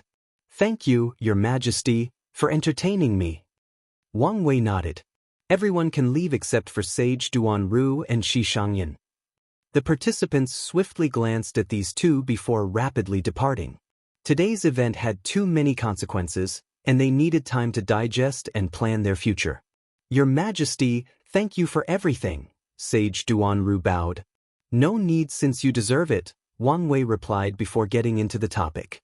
He isolated sounds from their conversation before asking, You're planning to reincarnate and start cultivating? That is correct. Have you thought of an alternate method of proving the Tao? Are you talking about merit? No. I mean to stay immortal and continue understanding mortal arts and crafts until you're on par with an eternal emperor. Is that possible? You would need to reincarnate a few times, but once you succeed, Heavenly Tao will lower a heaven will for you, and you'll become a unique emperor that has created a new path. I never thought of that, Duanru replied with shining eyes. This path seems perfect for me. Duanru never believed mortals were inferior to cultivators, so he never used his success and power to acquire an arc and cultivate in this generation. He wanted to have great accomplishments in this life as a mortal and start the next as a cultivator. Are you sure? This path won't be easy. Wang Wei was relieved he would not need to convince him, but he also wanted to remind him that this was not a simple feat to accomplish. I understand and am willing. Good. It'll give you a blessing so that you're born with the memories of your past life and a curse so that you're always born as a mortal. We don't want to ruin everything due to temptation or someone forcing you to cultivate. I understand and am thankful, Duanru bowed. Wang Wei released a black and white light into his body. Do you want to see your family before reincarnating? No need. Duanru had expected he would not return home and had settled his affairs. Wang Wei nodded, and with a wave of his hand, a portal from Samsara manifested and swallowed Sage Duanru. If you find any errors, ads pop up, ads redirect, broken links, non-standard content, etc., please let us know reports so we can fix it as soon as possible. Chapter 1193 Final Preparations Before Retreating, 2. It'll be brief, Wang Wei stated, looking directly into Shi Scanjian's eyes. I heard rumors that the Celestial Clan secretly sells potent emperor cheese. Is that true? Shi Shangyan frowned. The clan did not tell me much about their actions, but it's very likely. We've used similar methods throughout history, especially during periods of chaos and strife. It seems she's telling the truth, but why is the Celestial Clan leaving her out of such information? Wang Wei thought. Is it some kind of tactic to protect her, or because she's too weak and not part of the clan's core? It then suddenly dawned on him that the cultivation realms of the Great Emperor are considered upper middle class and not privileged to be the leaders of these top lineages. Even if Shi Shangyan is extremely talented among the celestial race, she will not be treated as a leader unless it is a special occasion. Currently, the power ceiling of most lineages is the Empyrean realm, meaning great emperors have become much more valuable. It could be a problem if the celestial race has not changed their mindset to adapt to the current situation. However, Wang Wei did not immediately accept this deduction of the celestial race, as it was still possible that Shi Shangyan did not have access to such high-level knowledge because of her location in the lower dimension. Are you interested in continuing our alliance after ascending? Wang Wei asked. You want us to sell special qi directly to you? Correct. No problem, Shi Shangyan directly agreed. She would have brought up continuing the alliance if he didn't. After all, her main objective was to find the destined individual to end the era and form strong ties with him. That was quick. It's a beneficial deal for both of us, so I don't see why not. Good point, Wang Wei nodded. They chatted for a few seconds before Shi Shangyan left. Truth be told, Wang Wei was not that interested in the celestial race's cheese. With his qi flower ability, he could do the same business and take a decent portion of the market. However, he was interested in getting to know the celestial race. He wanted to get close to them to determine what role they would play in the upcoming events. Wang Wei glanced at the Dao rhymes on the entire sect. He had felt there would be a sudden change in these things but stopped the process now that so many people were around. Everybody knew the Dao opening sect was the most powerful and wondrous lineage in the lower dimension. However, he still wanted to reduce people's jealousy and desire for his sect's foundation. He watched as these Dao rhymes condensed into a secret realm, creating the perfect environment for cultivating, especially comprehending the laws of heaven and earth. He pointed at the secret realm to mold it into a towering mountain with 10,000 stairs. The higher the stairs, the more intense the benefit of the Dao rhymes became. Wang Wei then added a formation that will release a spiritual pressure to test the disciples. They can ascend the stairs and receive the benefits by overcoming the pressure. The spiritual pressure is also an excellent way to strengthen the mind, soul, and spirit, and even have some effect on the Dao heart. The last step, he muttered before proceeding to fuse the 4 Dao pillars to this secret realm, further increasing the boost this place was already granting. Now, after a disciple or elder reaches a particular step, they can focus on comprehending the 4 pillars. Excellent, Wang Wei muttered before suddenly thinking of an idea, so he once again pointed at this new secret realm. One of the preparations he made for his retreat was to copy the laws of every world in different world communities with the purpose of bettering his Dao by comparing the slight differences between worlds and world communities. He added this copy to this secret realm. In other words, the users of this place can contemplate cultivation techniques, regular Dao/law, the 4 pillars that embodied his sermon, or the differences between the laws of different worlds in the lower dimension. Let's call it the Dao Blessing Grotto Heaven, Wang Wei muttered, satisfied with the name. As for the rules and requirements to use this Grotto Heaven, that was someone else's problem. Now that I'm here, I might as well do some work so I don't have to do them later, Wang Wei muttered before focusing on the sect's secret archive/library. With one thought, Wang Wei expanded the place in the library by at least 1,000,000 times before placing copies of all the cultivation techniques of the lower dimension. He put a restriction on the library so that no one can easily reveal its existence or spread the knowledge it contains. Wang Wei placed his palm forward, summoning a phantom of a branch of the River of Fate.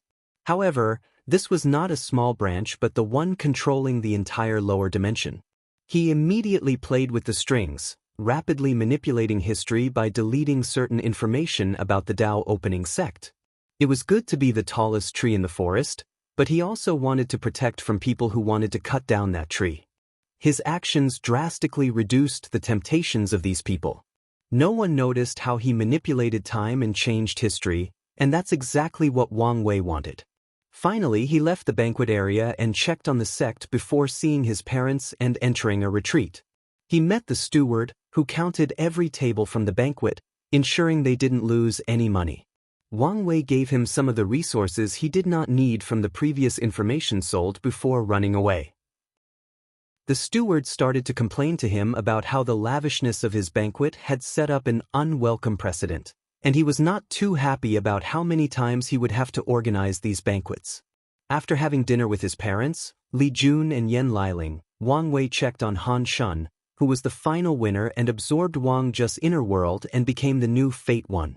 However, Wang Wei gave him the Fate 2 title out of respect for Wang Just's years of service. According to the sect's rules, Wang Wei was about to ascend, so he needed to prepare to hand over his intelligence organization to the next sect master. Wang Wei had no problem with that since he would need to start over in the upper dimension. However, the current issue is his father will once again take the sect master position after proving the Tao. However, he did not want the responsibility before the heaven will battle. In other words, someone else needed to replace him during that period. Unfortunately, no one has decided on the next candidate yet. The best options were Kai Song and Jun Menyao, but none wanted to since they would have to again once it was their time to prove the Tao. Dong Lifen was suggested, but she also rejected the idea for the same reason as the others. Everyone wanted Wang Wei to choose, but he told them just to hold an election trial. He only focused on ensuring the Fate Shadow Guards would be loyal to the next sect master. Of course, he will take a few people with him to start the expansion in the upper dimension. Wang Wei's next destination was the slaughter trial.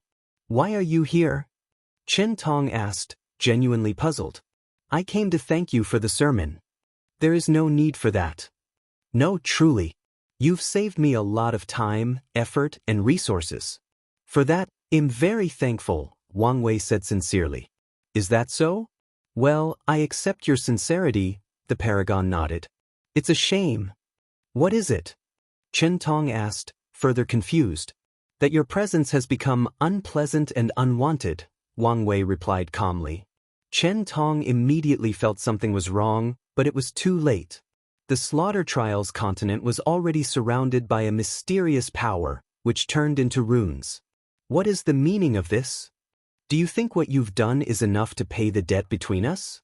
To pay for 2, maybe 3 ideas on how to achieve transcendence?" Wang Wei sneered while Chen Tong's face contorted in anger and embarrassment. "What do you want?" Chen Tong asked. "You tell me.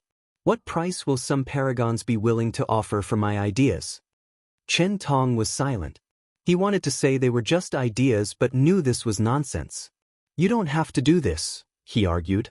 "What is the point of making an enemy of a paragon of my caliber?" "That's the only reason why you're still alive," Wang Wei replied. "However, once I have the strength, you better have something to repay or prepare to have your memory erased." "No, I don't even have to wait that long. As long as my ancestors can return, I'm sure one or more of them would happily get the payment from you." Chen Tong's face turned ugly. The idea he's stolen is worth such top lineages to send paragons, even boundless, after him. "There is no need to take things this far. Let's talk and reach a compromise." "You don't need to try to buy time," Wang Wei stated. "One of my powers as a minor 3-realm emperor is to declare someone an enemy of the world, and true heavenly Tao will help me banish him. Although I can only use it once every few thousand yuan epochs and only in the lower dimension, it's worth using it on you. Lucky for you, I'm banishing you into the source chi space, away from the 2 suns sight. So, take this opportunity to revive and find a way to repay my debt. Otherwise, your life will be very miserable." "No, don't do this. Think of what I did for Wang Ju." Although the source chi space appeared less dangerous than the eternal Ascension world, that was only at the surface level. He could be teleported to some hazardous area in that space if unlucky. "All right." Chen Tong was immediately shocked. He could not believe he had accepted so easily.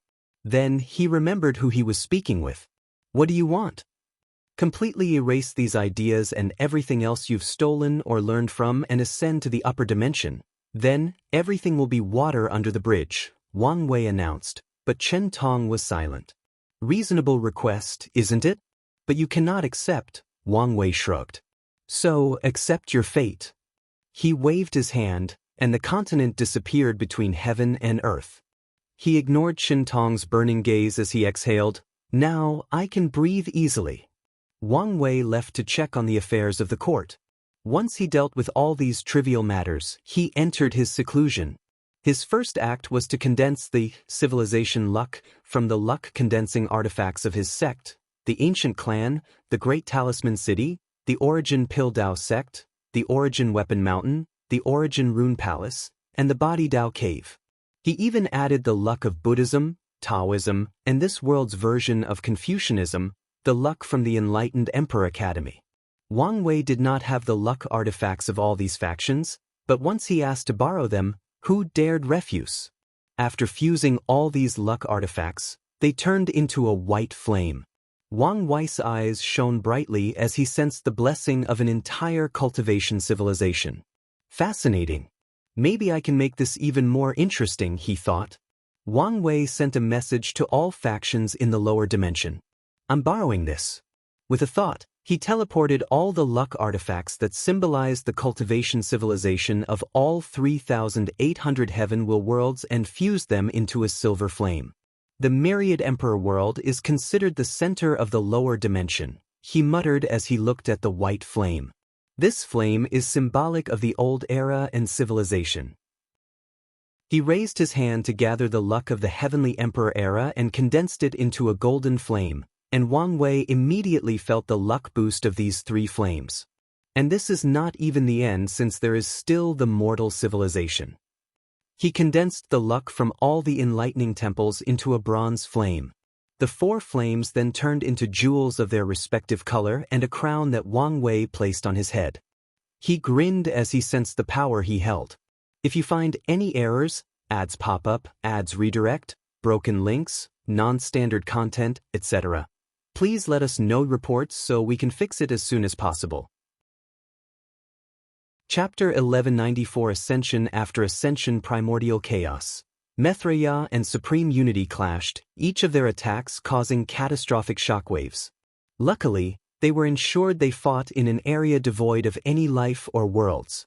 These two focused on their fight, and since they were relative in strength, they'd been at a stalemate for heaven knows how long. Boom! Maitreya caught an opening and punched Supreme Unity's chest.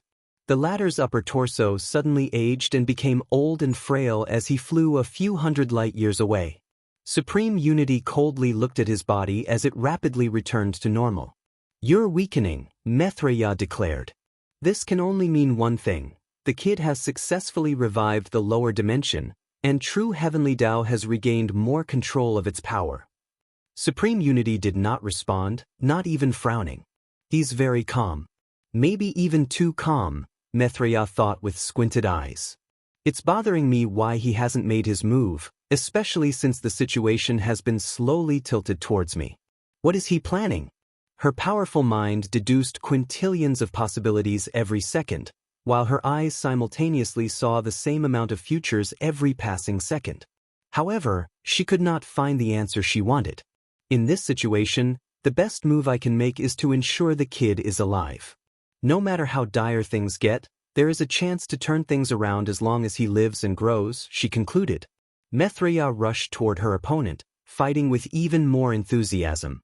She wanted to push him into a corner and force him to reveal his card. Myriad Emperor World. Wang Wei was grinning at the blessing of this crown. With all these benefits and Chen Tong's sermons, I'm confident I will reach a late 70% in my cultivation, maybe even 80%. He immediately summoned his Bodhi tree and planted it in his chamber. As Wang Wei cultivated under it, he already felt the effect, but that was not the end. The tree gave him a clear mind while also improving his ingenuity. Wang Wei then summoned the law tree he stole from Dugu Jing's world.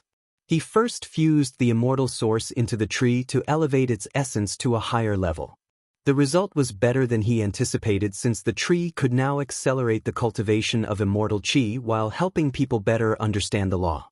The second step was to rip out his heart and fuse it into the tree's core to provide it with an abundant amount of life force. The third step in his plan was to link the tree's root to the Grand Tao source, allowing it to absorb its properties and thus elevate itself into a Grand Tao source tree. The process was more challenging than stated. Wang Wei had to use his fate Tao to change the essence of the tree. Luckily, the immortal source immensely helped, but even then he was not technically successful as the process would take too long by his calculations. The worst part is I can still predict a possibility of failure, he groaned as he looked at the final result. Thankfully, he was also prepared. He linked his body to the tree before using Time Tao to summon echoes of himself from the past. Specifically, he summoned the version of himself about to take the first flesh tribulation of the Dragon Phoenix realm. As the echo experiences the first tribulation, the law tree also experiences the same tribulation. And with the heart providing it with energy, it was not destroyed. Time passed, and soon, the echo who passed the 1267th tribulation disappeared, and the tree had now caught up with Wang Wei's cultivation. I was right, he thought after checking the tree. The tribulations, which contain the essence of 3,800 Grand Tao, nourished the tree and made it more perfect. His plan was working. Wang Wei then focused on his fleshly body cultivation. He absorbed countless resources to increase his strength while passing challenging tribulations. The higher the tribulations, the higher the pain, and the more dangerous. Yet, he still passes 3,800 tribulations for all main Taos. By now, his second gate shone with luster, indicating he could open it any time. However, this was not his current priority. Wang Wei looked at the new Grand Tao source tree and sighed deeply. Still not finished. He summoned the river of time to send the tree back in time. Such blatant change in time should have negative effects, but Wang Wei was smarter than that. His purpose was for the tree to silently absorb as much power as possible from the Grand Tao source to become complete. So, he needed to hide it from sight and not influence history in the slightest. Wang Wei had to be careful. He observed the tree's development from the Chaos era to the present, ensuring no one discovered its existence, including Heavenly Tao. As he summoned the tree to his presence, he was excited. It was pure white, with 3,800 fruits surrounded by rune chains. Its aura was magnificent and noble.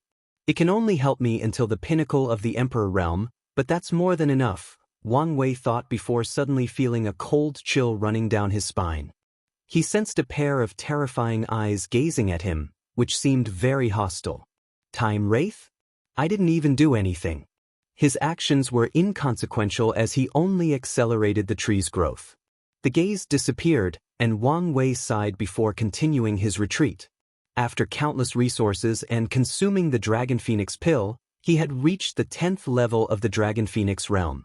After passing all 3,800 tribulations, Wang Wei could open the gate of power, enter the adult Fiend God realm, and become an indestructible Empyrean. However, he would not accept such a measly foundation. He started combining all these Taos, which increased the number of tribulations and suffering he had to endure. While Wang Wei was in retreat, things outside started to change.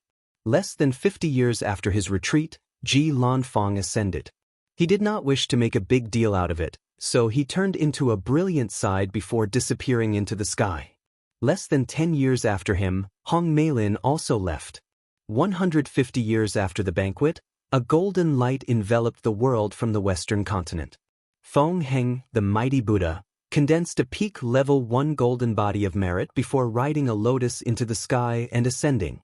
200 years after the banquet, more people started to ascend, especially the non-Eternals who did not have to create their secret vaults.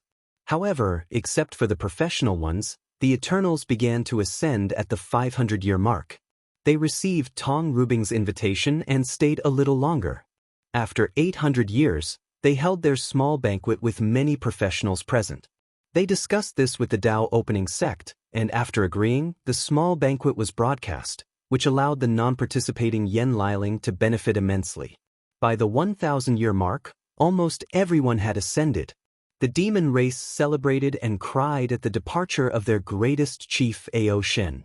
Hu Fenghuang's departure was rather quiet, which was unlike her personality.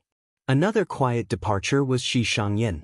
Meanwhile, Shi Qian received praise from the light race. Su Shi ascended 1100 years after the banquet but was not quiet. She played a beautiful zither piece that spread through every corner of the endless void, showing visions of everything in this era. It showed everything that occurred, every major event, including the deaths of mortals like Kai Renshu or the death of influential emperors like Emperor Jia. The song perfectly encapsulated the vicissitude of this era, so true heavenly Tao accepted it as the defining song. It lowered great merit to Su Shi, and she ascended afterward on top of a cloud composed of primordial chaos. Time flows like a river. After more than 1,500 years, only a few people remain in the lower dimension. The first one is the Demon Suppression Emperor. She wanted to converse with Wang Wei one last time before ascending. She wanted to primarily thank him for everything he's done for her and the human race and for something he specifically added to the information she bought about being wary of the Great Chu Divine Dynasty and the Qin Saint Court. However, she soon realized he wouldn't be out for quite some time and decided to meet in the upper dimension. Of course, she will follow his warning. Another person struggling with the decision was Wrath. She feared the treatment she might suffer in the upper dimension because of her identity. She also worried about the Neo-Devil after her departure. However, after much consideration, she ascended around the 2,000-year mark. During this time, Yu Yen entered a semi-sealed state. She did not appear in the world and restrained her aura and presence to the lowest level. She was only waiting for her son to exit the seclusion to enter a fully sealed state and prepare for the next generation. If you find any errors, ads pop up, ads redirect, broken links, non-standard content, etc., please let us know reports so we can fix it as soon as possible. Chapter 1195 Opening the Gate of Power. After combining and surviving more than 10,000 Daos and tribulations, Wang Wei had run out of resources. To be specific, he could not use any more resources from the lower dimension without sucking the entire world dry. Now, he had no choice but to rely entirely on himself to pass these tribulations. Sadly for him, the process was a nightmare after these tribulations had stacked, especially for someone of his willpower. He gritted his teeth and continued. His body was constantly destroyed by Daos like Fire Thunder Dao, Wind Ice Dao, and Vibration Suppression Dao. As time passed, he started testing high-level Daos like Chaos Time Dao, Destruction Creation Dao, Killing Fate Dao, etc. Wang Wei could not feel the passage of time. However, he knew that a long time had passed, but unfortunately, the only sensation he could feel was pain. If not for the markings that kept appearing on his gate, the changes to his fleshly body, and the improvement of his willpower, he would have given up. Another benefit was that he had the inspiration about how to improve his pain talent, but that was not his primary concern at the time. He continued combining these tribulations, and after 1,000,000 tribulations, he had to stop and take a breather. He sensed that living in such a state of constant, mind-boggling and debilitating pain had started to affect his spirit and soul.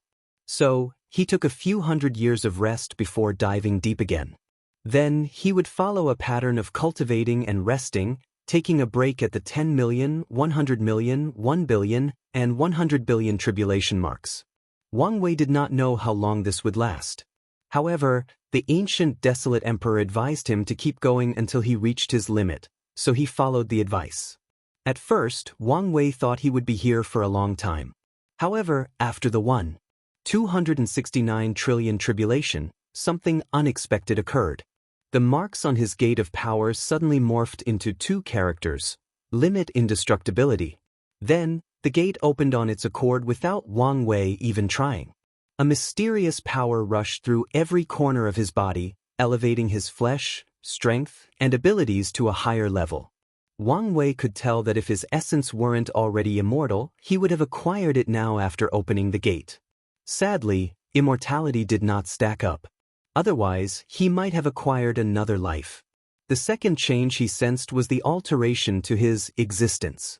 Besides the former eternal and perfection characteristics, he also had the indestructible un.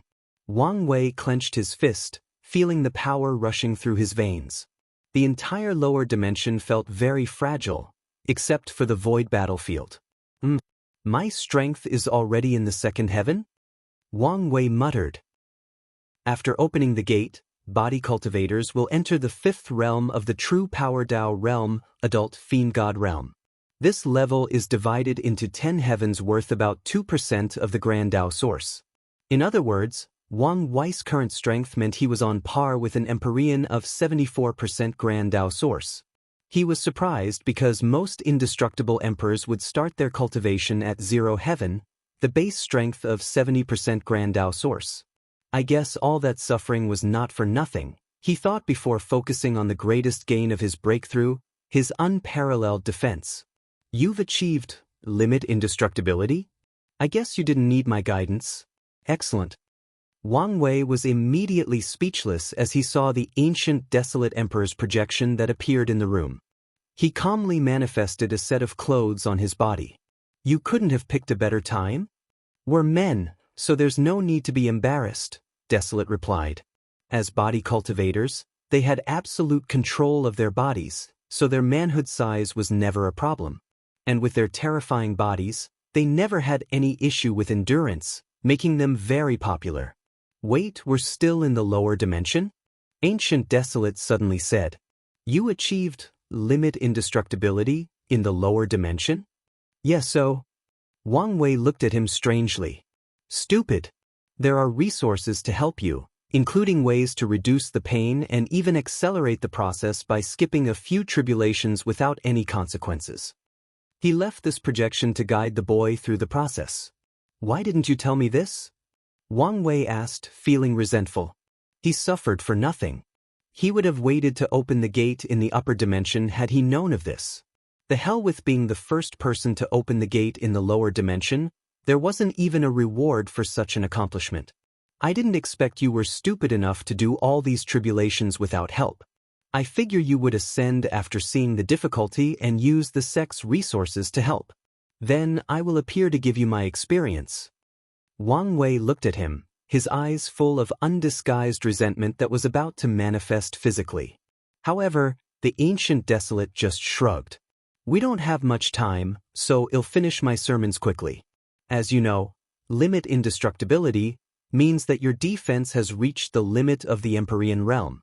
In other words, even someone with 89% cultivation cannot harm a single hair on your body.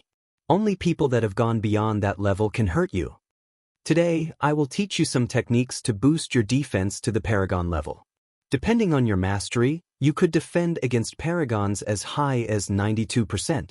The ancient Desolate Emperor did not waste time as he preached to Wang Wei about his techniques, along with other information he needed to know about being an indestructible Empyrean.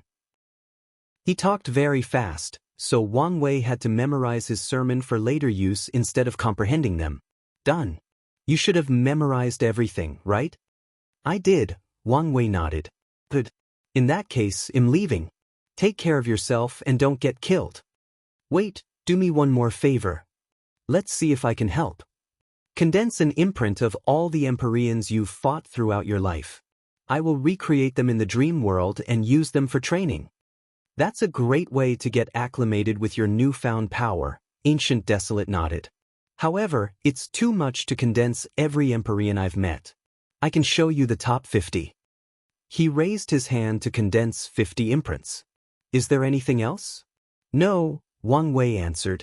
Although he had many questions, he knew this was not the time to ask them. All right, see you soon. After the projection ended, Wang Wei did not immediately use the imprints. Instead, he opened the notebook his wife left for him and unsealed more information. As expected, she left him a defensive technique for his limit indestructibility. After learning it, he entered the dream world to utilize these imprints. His first opponent was an indestructible Empyrean, a human with a few tiger features, including eyes, whiskers, and claws. His cultivation was the same as Wang Wei, the second heaven. Wang Wei decided that battle was the best way to get used to his new strength, digest the sermon, and learn Wu Hong's technique. So, he rushed into his opponent, choosing a more aggressive approach. This tiger human soon proved a worthy opponent because his beast-like sixth sense trumps even the best clairvoyance technique, divine abilities, or ocular powers. Wang Wei had to reduce his defense to be on par with his opponent, otherwise, this battle would not be fair, and he would not learn much. Once satisfied with his strength mastery, he chose a second opponent.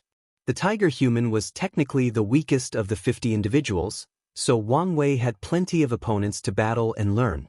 The second opponent was a woman from an unknown race with a jewel for eyes, and she was an everlasting Empyrean.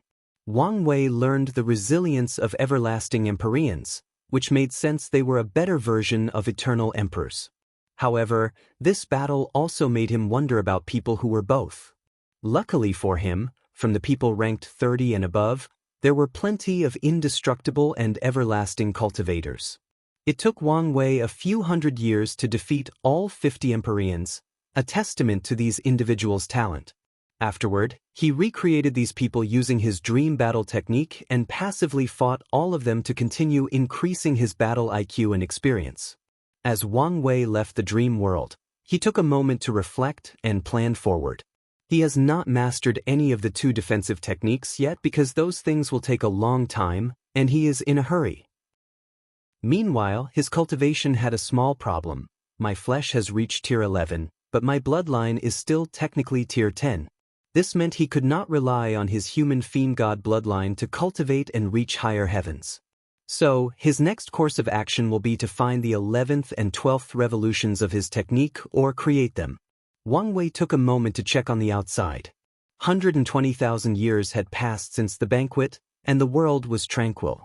Anyone who wanted to ascend already did so, and everyone else was waiting for him to leave and start the next generation. If you find any errors, ads pop up, ads redirect, broken links, non-standard content, etc., please let us know reports so we can fix it as soon as possible. Chapter 1196 Everlasting Empyrean. Wang Wei shook his head, thinking these people had nothing better to do than just wait. Maybe I should create a countdown clock to my departure, giving them hope and something to do. He immediately gave up the idea when it popped into his head for 2 reasons. Firstly, he did not know when his cultivation would finish and he could ascend. Secondly, limiting his presence in the world was essential to prevent true heavenly Tao from exiling him to the upper dimension. So, after checking that there were no problems with the world, he continued his retreat. Wang Wei was already under the Bodhi tree, so he summoned the Grand Tao Source Tree before putting on the Civilization Crown as assistance. He was still in awe of how much luck he had condensed and how potent it was. He then activated his 3 Paths 3 Selves art for a second boost in his cultivation. The future Buddha selves looked into the future, the Taoist self used their quantum computer deduction ability, and the devil selves started using various means to boost their cultivation, including optimizing the use of the crown. The devil selves then accessed all the incense, spiritual power, dream power, and world source for their boost. Wang Wei also took out the fate essence he was condensing from secretly manipulating the fates of the lower dimension. However, he still hadn't finished his preparations. Wang Wei activated all 269 trillion spirit particles that composed his soul and divided them into 3. One part focused on using the fruits from the Grand Tao Source Tree, the second part focused on Shintong's sermon, and the last third started comprehending all the cultivation techniques of the lower dimension. Once that is finished, that section will focus on the different laws of the endless void and converting all the other sermons in the banquet into his cultivation. Finally, Wang Wei used his last preparation merit. One of the main effects of his golden body was to increase cultivation speed, and he still had plenty more merit in reserve. With all these benefits, Wang Wei dived into his cultivation. The process was enjoyable beyond words. Cultivating in his realm is usually slow, tedious, and frustrating. However, with all these benefits, the process became straightforward. Wang Wei's cultivation level rose from the initial 32% to 999% in a very short period before finally encountering the wall. He wondered whether he could break through without the Genesis fruit and sell it at a higher price. Sadly, even with his talent and perfect foundation, the bottleneck stopped him. He could tell he would not break it without a few hundred yuan epochs, and such timing could be described as monstrous. He no longer hesitated and swallowed the fruit. A potent herbal power rushed through his body and soul, making him feel lighter, carefree, and in tune with heaven and earth. Wang Wei felt an explosion inside his sea of consciousness, and without even noticing it, his cultivation reached 70%. Wang Wei immediately felt an enormous pressure on his soul and mind, and he knew that if his soul and Tao heart did not reach the standard, he would die under the weight of his own grand Tao source. The pressure disappeared as soon as it appeared due to his foundation, meaning he could immediately move to the next steps. His achievement of 70% grand Tao source activated a mechanism. Wang Wei's spirit found himself in a void facing a clone of himself. His first thought was whether he was facing another heart devil before remembering that stage of his breakthrough he was. My true self, he quickly figured out. The person before him looked exactly like him, but Wang Wei could feel he was different somehow. So, he closed his eyes and focused on that difference. After what felt like an eternity and an instant, Wang Wei understood. Hinduism was correct when they said the true self was eternal, but Buddhism, which believes the self was ever-changing, is also accurate. There is a saying that encapsulates these two opposite ideologies. The only eternal thing is change.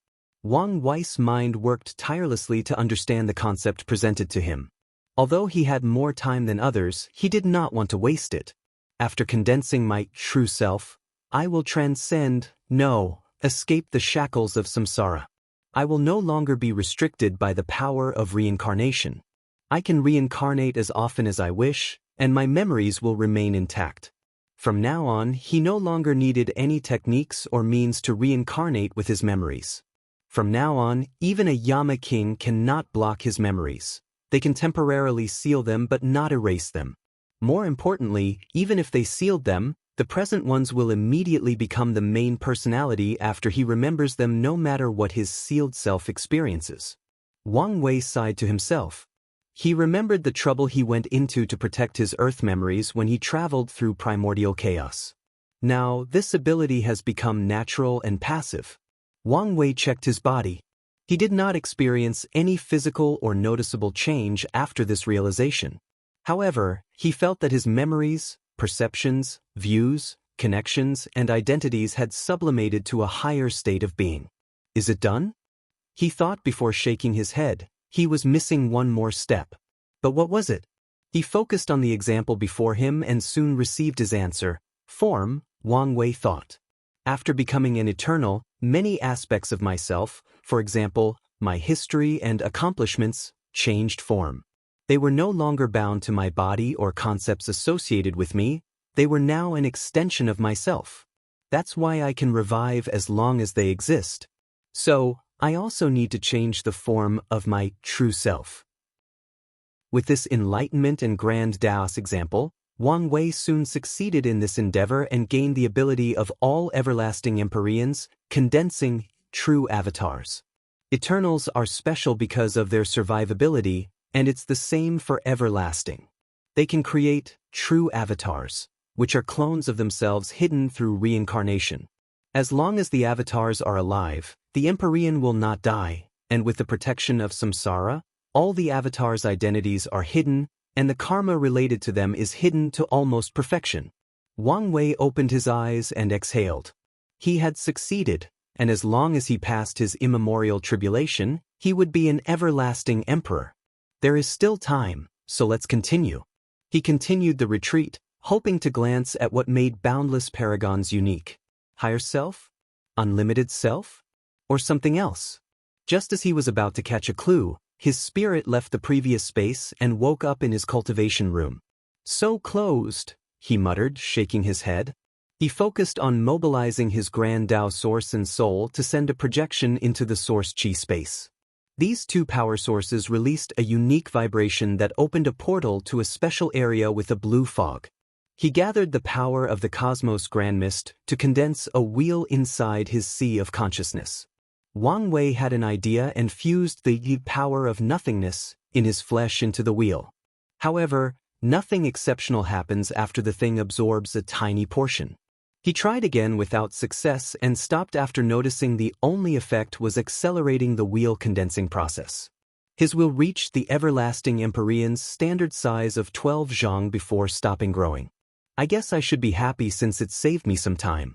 The process of condensing the wheel was a little time-consuming, but it was a good thing to save time. Wang Wei summoned the blue energy from his sea of consciousness. He felt its power of creation. With a single thought, he can create worlds with a perfect system, evolve the laws of heaven and earth, and mold life as he pleases.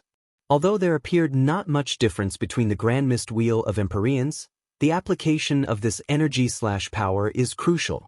His force control skill meant he could utilize the Grand Mist Wheel to its limit and beyond, which 99% of Empyreans cannot say. Okay, for the last step, Wang Wei muttered, looking in the distance. He teleported to the void battlefield and spent some time preparing. Finally, clouds appeared in this endless space with 36 red lightning bolts. The 36 red lightning immemorial thunder tribulation? I guess that makes sense with my third-level golden body of merit. The Empyrean tribulation was divided into 36, 72, 81, and 108 red thunder, and 36 was the lowest, reserved for people with excellent merit, luck, and karma. So, Wang Wei, who condensed a third-level golden body during his retreat, only had to pass the lowest level. Meanwhile, some people who commit heinous acts must pass the 108 thunder tribulation. I wonder what true heavenly Tao considers a heinous act? Emperors and Empyreans have high karmic resistance, so the mindless killing of mortals or weak cultivators was nothing to such a cold existence. Probably someone who breaks the rules or affects the balance of things, Wang Wei concluded before pausing before realizing that he was talking about himself. True heavenly Tao would probably have used the highest tribulation on him if not for his merit and accomplishment. Wang Wei shook his head to focus. A red bolt of lightning descended on Wang Wei, but nothing occurred. The fearsome red immemorial thunder had zero effect on him due to his peak defensive capability. Despite the circumstance, Wang Wei was on high alert. He did not antagonize the tribulation with words or try to collect it to be used later. He could not be idle after the 9th lightning bolt since he sensed a Tao will on the thunder. Tao wills, willpower manifestations, and true wills were the only things that could negate his limit indestructibility and injure him. He activated his willpower manifestation to defend. After the 18th bolt, the tribulations contained Tao will and willpower manifestation, each attacking in a different location. Wang Wei's Tao will had not evolved yet, so he had to expertly manipulate his willpower manifestation to block these attacks and ensure he was not injured. The process became more difficult after the 27th bolt when the tribulation used true will. Wang Wei had to use his taboo battle realm to elevate his Tao will to the Empyrean tier before creating his true will. With this brilliant method, he passed the tribulation without any injuries. He then calmly watched the red clouds dissipate. This was the best chance to make a move, yet nothing, Wang Wei thought with a frown. Supreme Unity's lack of movement had started to worry him. Could there be a party waiting for me when I ascend? Or is he planning something else? Wang Wei exhaled deeply before sitting cross-legged in the void. He had officially reached Tier 11 on the Emperor Path and calmed down to experience the Grand Tao Source baptism. He felt all aspects of his cultivation elevated, including his awakening, Tao will, and even Tao imprint. If you find any errors, ads pop up, ads redirect, broken links, non-standard content, etc., please let us know reports so we can fix it as soon as possible. Chapter 1197 A System of Conformity, and I've retconned the previous chapter. Wang Wei is still in the second level of the golden body of merit. The Grand Tao Source manifested before Wang Wei, and he calmly watched his Tao imprint change. There were more runes, and the imprint was embedded deeper into his Tao, but all the changes had occurred on a surface level. It's harder to detect and erase, Wang Wei thought. More importantly, it now has the ability of motion. Before dying, all Empyreans could activate motion, and their Tao imprint would detach them from their Tao and move around the Grand Tao source, making it harder for anyone to find it and kill them. Everlasting Empyreans do not have to use this ability since it's passive for them actively. It will immediately activate as long as their bodies and souls dissipate or stop working. Wang Wei then summoned his Tao will, feeling the slight change in essence. He could now suppress lower-tier Tao wills or even render them useless. Now that the Tao imprint had strengthened, the Tao will followed since one of its primary purposes was to grant Eternals and Everlasting an advantage over the lower Emperor class. Zoning, Wang Wei muttered. His Tao will gain this new ability to counter the motion, which allowed his will to search for a person's Tao imprint in the vast sea that is the Grand Tao source. Wang Wei created his true will to test it out, and he was immediately satisfied with the result. More importantly, the zoning ability improved drastically. Once he adds his Karma Tao, tracking and eliminating people's imprints will be relatively easier. Once these two aspects finished elevating, Wang Wei felt the baptism headed for the next step, his awakening. Once he activated it, 11 fate palaces appeared above his head. They looked magnificent. They appeared less ethereal than before. It seems they are no longer a decoration, and I can use them in battles, Wang Wei noticed. His mind went on overdrive, thinking about using them directly as weapons or, better yet, creating techniques that fit with the palaces. I guess that's better than nothing, he muttered before focusing on the remaining baptism. Nothing significant occurred until the flesh baptism. Third heaven. He muttered as he clenched his fist. His cultivation increased by 1 layer, a great benefit given his realm. This should be the effect of the Yuan Dao root. According to his calculations, the baptism should have only increased his strength by half of a heaven, meaning his flesh would increase from 74% to 75% Grand Dao source. However, the effect of the Yuan Dao root was added for the last half. I'm now an Empyrean, but the process felt underwhelming. He shook his head. Despite this thought, he was happy with his strength, especially since he reached this realm at the young age of 1.5 Yuan epoch. It would have been much earlier had he not spent so much time on becoming an indestructible emperor. As he calmed down, Wang Wei started brewing an idea, but he still needed some data. Before that, he needed to get acclimated to his newfound power. He accessed the dream world and started fighting with the 50 Empyreans again, this time only using his cultivation and not his flesh. It took Wang Wei no time to acclimate to fighting with most of his abilities, except for the Grand Mist Wheel. The wheel, by itself, had no bearings in battle despite its size disparity between Empyreans. Ordinary Empyreans had a wheel between 6 to 9 zhang, while Everlasting went from 10 to 12. However, their size only indicates their advantages in creating worlds and life to help them cultivate. In simple terms, the bigger the wheel, the faster the cultivation. Despite the inherited classification of the Grand Mist Wheel, sentient beings are intelligent and innovative. As such, through the development of civilization, many ways have been created for the Grand Mist Wheel to be helpful in combat. The most common ones are using the world created as explosions or weapons, creating unique life forms that can fight side by side with their creator, or better yet, fuse with the creator to boost their strength. Lastly, reverse the Cosmos Grand Mist into the final Grand Mist to kill people. Wang Wei needed time to understand and use these tactics in battles, so he spent a few years fighting with these imprints. He did not waste much time since these 50 individuals were the perfect teachers. All of them have lived for so long that they've mastered these basic tactics. After opening his eyes, Wang Wei started deducing information and deriving new ideas. His purpose? How to make his Empyrean realm unique. He thought something new and unexpected would occur since he was an immeasurable emperor. Still, nothing happened.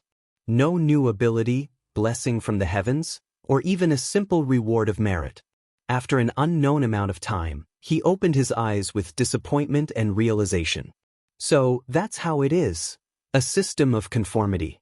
No wonder I've had no success with the 2 Dao imprints experiment. Grand Dao encourages innovation and improvement during the realms of mortality, 0 to 9.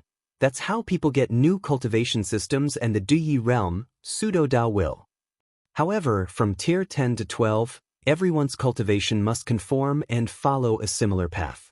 Wang Wei broke the mold in the Great Emperor realm by becoming an immeasurable emperor, but that was as far as he could go, as far as Grand Tao would permit uniqueness and exceptionalism. Grand Tao wants everyone to conform and, through the slow and tedious process of cultivation, lose their ingenuity and innovative spirit. However, once you've reached the peak of the Paragon realm, a cultivator must either regain that spirit or preserve it if they want the slightest chance at glancing at transcendence, he thought. Wang Wei was momentarily speechless. From a design perspective, this method was an excellent way to eliminate 999% of cultivators, blocking their way toward transcendence. It's a good way to eliminate those unworthy and cultivate only potent transcendence. However, as someone forced to conform and live in a specific way, he was far from happy or understanding. Cultivators have achieved immortality and think they've escaped the shackles of time, but in truth, it is their biggest enemy. Wang Wei sighed before becoming slightly angry. If he still had access to his science and technology world, he might have found a way to bypass Grand Tao's restrictions and remain unique in all 12 cultivation realms.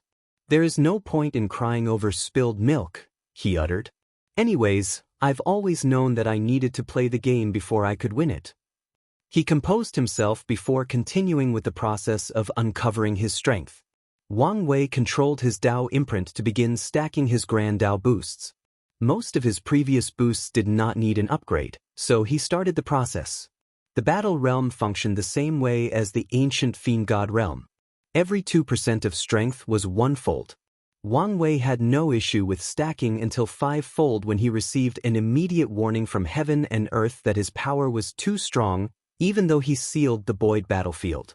He had no choice but to enter the source chi space to continue. As he expected, Wang Wei reached the 10-fold battle realm, or a fighting prowess of 999%. However, he did not immediately reach taboo as he needed a key. So, he did a quick divination and knew the answer. I need to absorb another perfect tier or perfect energy on par with it? His lips twitched as he remembered something. Su Junyao. Is fate already scheming my meeting with her? He knew how rare perfect tier was, and who else would have perfect energy in the upper dimension besides Su Junyao? Wang Wei resisted the urge to swear. Forget it. He'll use the power of nothingness, this time around to achieve taboo. He already had an idea of how he would do that, so there was no problem. His body began to release a golden light, and he calmly watched it. Wang Wei experienced a few disappointments during his retreat and breakthrough, and another one was his peak second-level golden body of merit.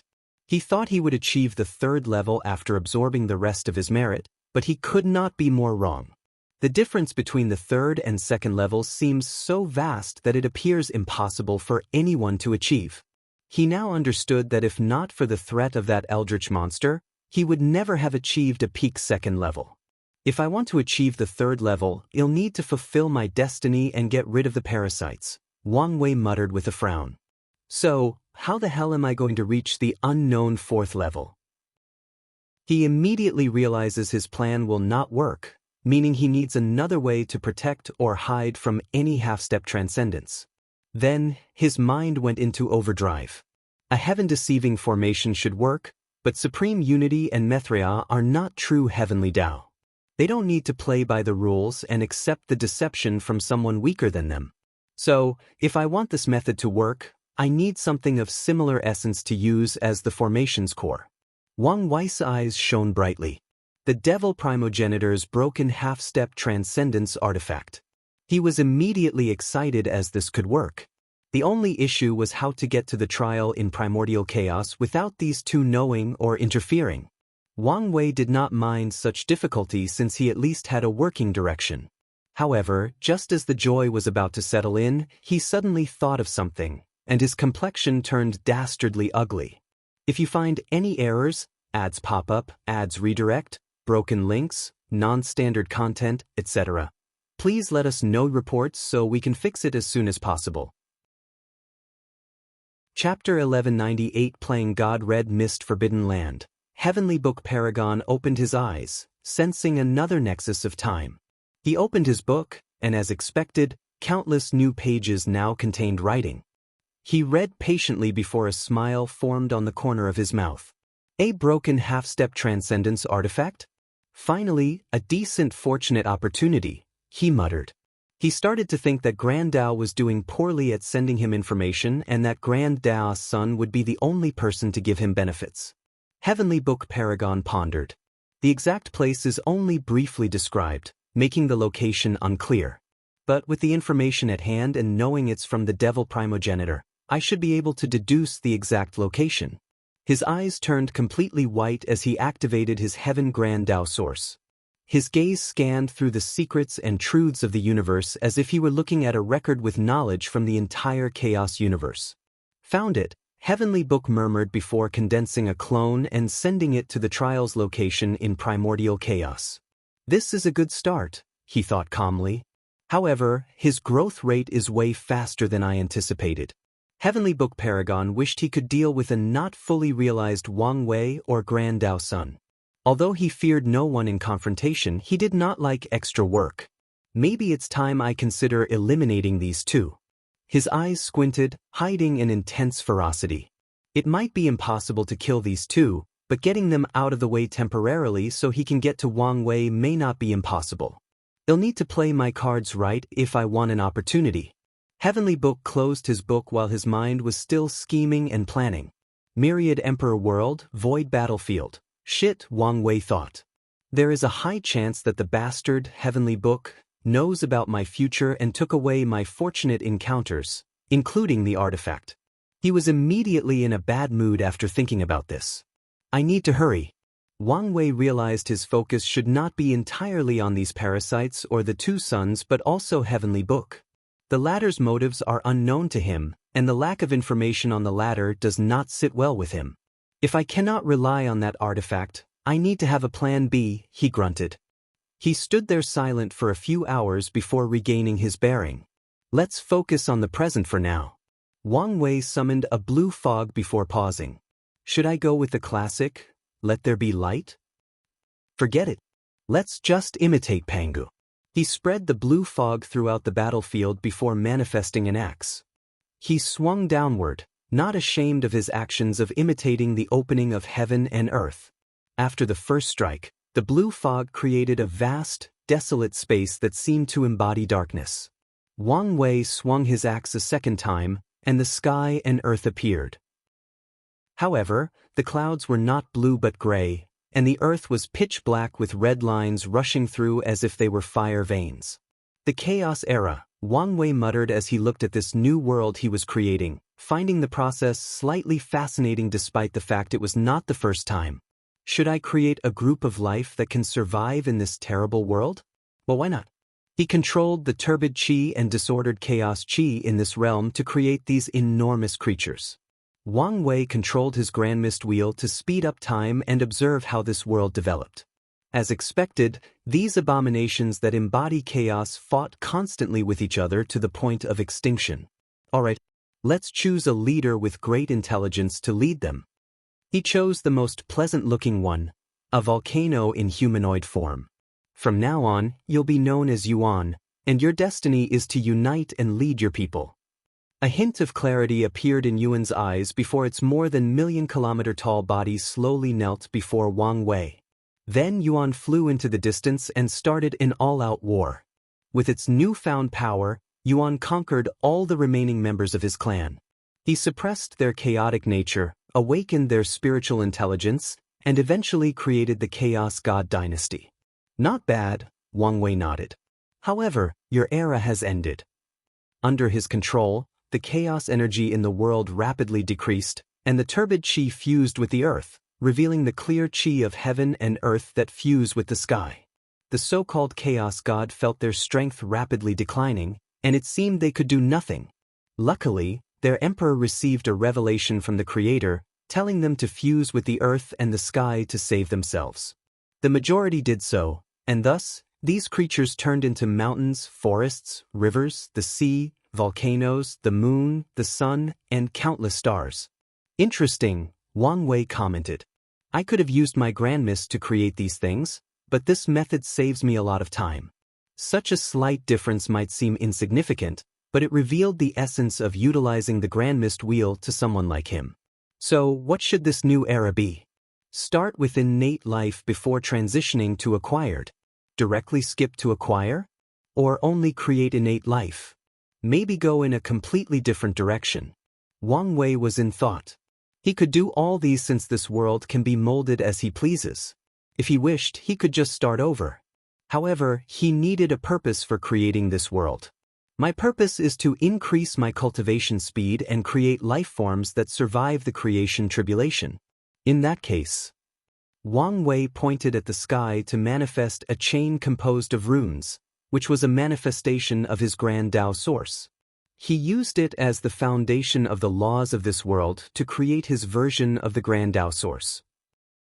Wang Wei had absolute control over this world, meaning he could have made the Grand Tao source as he wished. However, he replicated the one in the real world to ensure these people could survive the creation tribulation and help him cultivate. The only problem with this method is that his cultivation is only 70%, and this world only has fate. Next, he'll use the fate of myriad Tao to replicate the Grand Tao source of all 3,800 Taos. With his words, countless new chains formed a grand river that ran through this new world's very fabric of existence. Of course, most of these Taos were on par with 5% Grand Tao source, and Wang Wei's sub-Taos were at best 25%, but that was more than enough. The people can complete these Taos, Wang Wei muttered. He understood now how it was possible for someone to cultivate Chaos Tao. Using the Grand Mist Wheel was instrumental, otherwise, it would have taken way too long to develop all 3,800 Grand Tao sources. The next step is the creatures. Wang Wei pondered briefly before dividing the world into 5 continents. The first continent was the Fate continent, and all life forms living there would cultivate Fate Tao and all the other components of his fate-dominating Tao. This continent is the center, the largest, and the one with the most luck, destiny, and resources. The second continent will cultivate his soul sub-Tao along with his professional Tao. This continent also had ample resources. The third continent would cultivate his other sub-Taos, like destruction, 5 elements, and lightning. The fourth continent cultivated all other Taos, and the fifth continent was all body refiners. Wang Wei moved his arm to mold his first life form. He did not choose an innate or acquire and fuse them. His creations will have a lifespan of 10,000 years, but they will all be born weak and must be cultivated. As he finished his creation, Wang Wei nodded in satisfaction. I have created you in my image, meaning you have unparalleled talent, Wang Wei stated. Lord Creator, the man, wearing a coarse brown bag as clothes, immediately knelt. Your surname will be Wang, the same as mine, and your first name will be Chuangxing, meaning first creation. I have high hopes for you, so do not disappoint me. Never, my lord.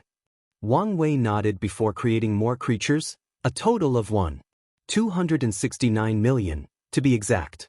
He ensured the diversity of races and species. Finally, he left a clone to teach them about basic survival guides before preaching to them about cultivation. The main body traveled to the other continents to spread life, and he ended his creation session by building systems like samsara, luck, and even fate. Now, let's just watch. He fast-forwards time. The process was interesting to say the least. Everything was moving rapidly. The continents became populated, people were born and reincarnated, the barrier between continents dissipated, and war and destruction spread, followed by a period of peace before the cycle repeated. However, Wang Wei was not affected in the slightest. It was like he had a remote control and was moving things along to a designated part of whatever he was watching. After more than 1,000,000 yuan epoch, Wang Chuangxing is finally prepared to pass the creation tribulation and become my first Empyrean tier subordinate, Wang Wei thought with a smile. If you find any errors, ads pop up, ads redirect, broken links, non-standard content, etc., please let us know reports so we can fix it as soon as possible. Chapter 1199 Learning Experience and Another Retcon. Wang Wei did not become an Empyrean at the age of 5 yuan epoch, but 5. Lord Creator, Wang Chuanxing said before kneeling. He had reached the pinnacle of this world, but even then, the Lord Creator seemed unfathomable to him. Wang Wei, who was floating in the air with his hands behind his back, nodded. You did not disappoint me, becoming the first Empyrean of this world. I tried my best to be worthy of the talent you granted me. Your life has been challenging and you've survived many things. Have you ever wondered why I've allowed so many things to happen when I have the power to stop it? I wouldn't dare question your Lord, Wang Chuanxing swiftly replied. Since his creation, he has indeed experienced many great things. There was the division of race, where all the original 1,269 million creations and their descendants formed clans and races before starting a war between them. After years of fighting, Wang Chuanxing rose as the leader of the human race and, eventually, the ruler of the fate-dominating continent. After a short period of peace, he had to face the continent war. Everything was peaceful when the 5 continents first encountered each other. They exchanged knowledge and resources.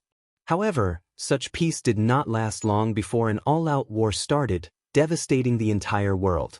Once that was settled, it did not take long for the Destruction Lord invasion. A powerful cultivator appeared in the Destruction continent and started another invasion. The man was fierce, and one of his 3 generals was also an expert of death Dao, leading a legion of undead to ravage the world. Wang Chuanxing almost died confronting the Destruction Lord. Luckily, he was the final winner, bringing peace and prosperity to the land. Of course, as always, such peace was fleeting. The next catastrophe was the fanatic war, in which someone calling themselves the divine priest gathered power using the Lord Creator's name and tried to conquer the world. This event was a stain on Wang Chuanxing's honor and legacy, as he believed the divine priest that he was the emissary of the Lord Creator, so he joined his side as the sacred son of the religion, helping them in their conquest. Luckily, Wang Chuanxing learned the truth eventually and put an end to everything. After that event, Wang Chuanxing became a recluse, not paying attention to the outside world. Unfortunately, the people had to ask him to return due to an event now labeled as the Chaos God Rebellion. Someone woke one of the sleeping chaos gods from antiquity, and the latter went on a killing spree. It absorbed people's blood, flesh, and soul to maintain its power and even become stronger. By the time people discovered Wang Chuanxing's location, the chaos god was already too powerful. So many heroes fought and died to seal this catastrophe. Now, Wang Chuanxing had reached the end of the Tao and was the most powerful entity in this world, thus hailing a time of peace and prosperity. You're an intelligent being, so it would be weird if you didn't question it. Wang Wei knew the fanatic war happened because of Wang Chuanxing's crisis of faith and questioning his existence and purpose. Lord Dash, I'm not here to blame you, just to provide an answer, Wang Wei continued. You needed to have a hard life and be tested to be prepared for the creation tribulation. Creation tribulation? You are limited by this world. I'm sure you've already sensed that your strength can no longer increase. Indeed. If you wish to leave this place and exist in the same universe that I do, you must survive a terrifying tribulation. And when I say terrifying, I mean terrifying. Wang Chuanxing's heart skipped a beat as he understood the underlying implications behind these words. Many things he had previously thought, deduced, and guessed became the truth in this short conversation. Do you want some last-minute preparation, or do you want to leave now? I would love to say a few words with my family, but Lord, could you give more information about this tribulation? No problem. Wang Wei sent the information into his mind, and after processing it, Wang Chuanxing went to talk to his wife, 2 sons, and daughter and had one last meeting with his clan. He did not tell them the truth but just reassured them. All right, let's go. Wang Wei brought him out of the Grand Mist Wheel into the void battlefield. Disappointed? Wang Wei asked, making Wang Chuanxing laugh in embarrassment. You're in an isolated void to prevent the tribulation from affecting others. My world is not that barren. I see.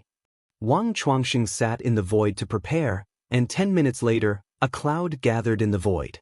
Boom! A red thunderbolt descended from the sky, and Wang Wei immediately frowned as the bolt contained a true will. Bolts after bolts descended from the sky, not giving Wang Chuangxing a chance to breathe. He fought fiercely using all the fate techniques he had mastered. He pushed his artifacts to the limit to assist, but the bolts seemed endless. Meanwhile, Wang Wei was worrying because it was already the 103rd bolt, but this thing did not seem like it was stopping. Unfortunately for him, his worries were correct. After the 234th lightning bolt, Wang Chuangxing could not protect himself, and he dissipated into mist as he failed the tribulation. Something is wrong, Wang Wei muttered. Could it be because I'm trying to create an Empyrean with a supreme outlaw Dao? Or... He squinted his eyes. He entered the Grand Mist world and recreated Wang Chuangxing, even remaking the memories of surviving the tribulation. Lord, I'm sorry to disappoint you. Those were his first words after reviving. Please give me another chance. It's useless. Lord, you're technically immortal as long as I'm alive. However, the tribulation becomes exponentially difficult based on the amount of time you've failed, Wang Wei replied. I can give you another chance, but not now. I understand. Don't beat yourself too much. Wang Wei patted his shoulder before disappearing. He now had to train someone else and decided on a non-outlaw Dao. He created a new thunder race, and their leader was their champion. The woman, named Wang Lei, had destiny on her side, so she rapidly grew to Wang Chuangxing's level after many catastrophes that served as training wheels. Of course, Wang Wei did not live through all of them and just jumped into the future when she was ready. He took her outside for the tribulation. Then he calmly watched as she was obliterated in the 457th thunderbolt. He knew what was going on by now, but he refused to give up so easily. So, he started again. His next champion was someone other than someone who cultivated the Grand Dao Source. No, he opted for an insurgent Empyrean. He created triplets based on essence, qi, and spirit. One cultivated their bodies to the pinnacle, the second cultivated qi, and the other focused on their souls. Finally, they fused once they reached the Empyrean tier. Sadly, Wang Shen died after the 786th thunderbolt. Wang Wei immediately started on another attempt. He knew why these people failed, and the answer was simple. True heavenly Dao did not want any creation life forms in the lower dimension. But Wang Wei wanted to leave one for his sect, and he also saw these events as a training method for future creation. For this attempt, he created the 6th continent, the ability continent. In this continent, people did not cultivate. Instead, they would awaken a talent/ability and develop it to a higher level. The upside of this method was that the abilities were powerful, weird, and even considered balance-breaking. The downside is that the people in this continent had weak bodies, between Tier 0 and Tier 3, and shorter lifespans. Wang Wei's champion for this round was ability user with a power called Survival. This ability was similar to the X-Men character, Darwin, whose ability was to evolve to adapt to any situation, including death. Sadly, Wang Dawn did not survive long. After the first thunderbolt, he adopted and became immune to it, so the tribulation changed to flame after the 4th bolt, which he also immediately adopted. But on the 5th attack, a multicolored lightning bolt contained power from all 3,800 Daos. Wang Dawn's body could not quickly adapt to all these powerful concepts and ideas, and he exploded. Well, at least this was educational, Wang Wei thought as he shook his head. He stopped this pointless struggle and returned to his retreat. He closed his eyes to enter his cultivation state, and his mouth twitched. So slow, he thought. His previous cultivation speed was like a state-of-the-art spaceship with quantum drive, allowing faster-than-light travel.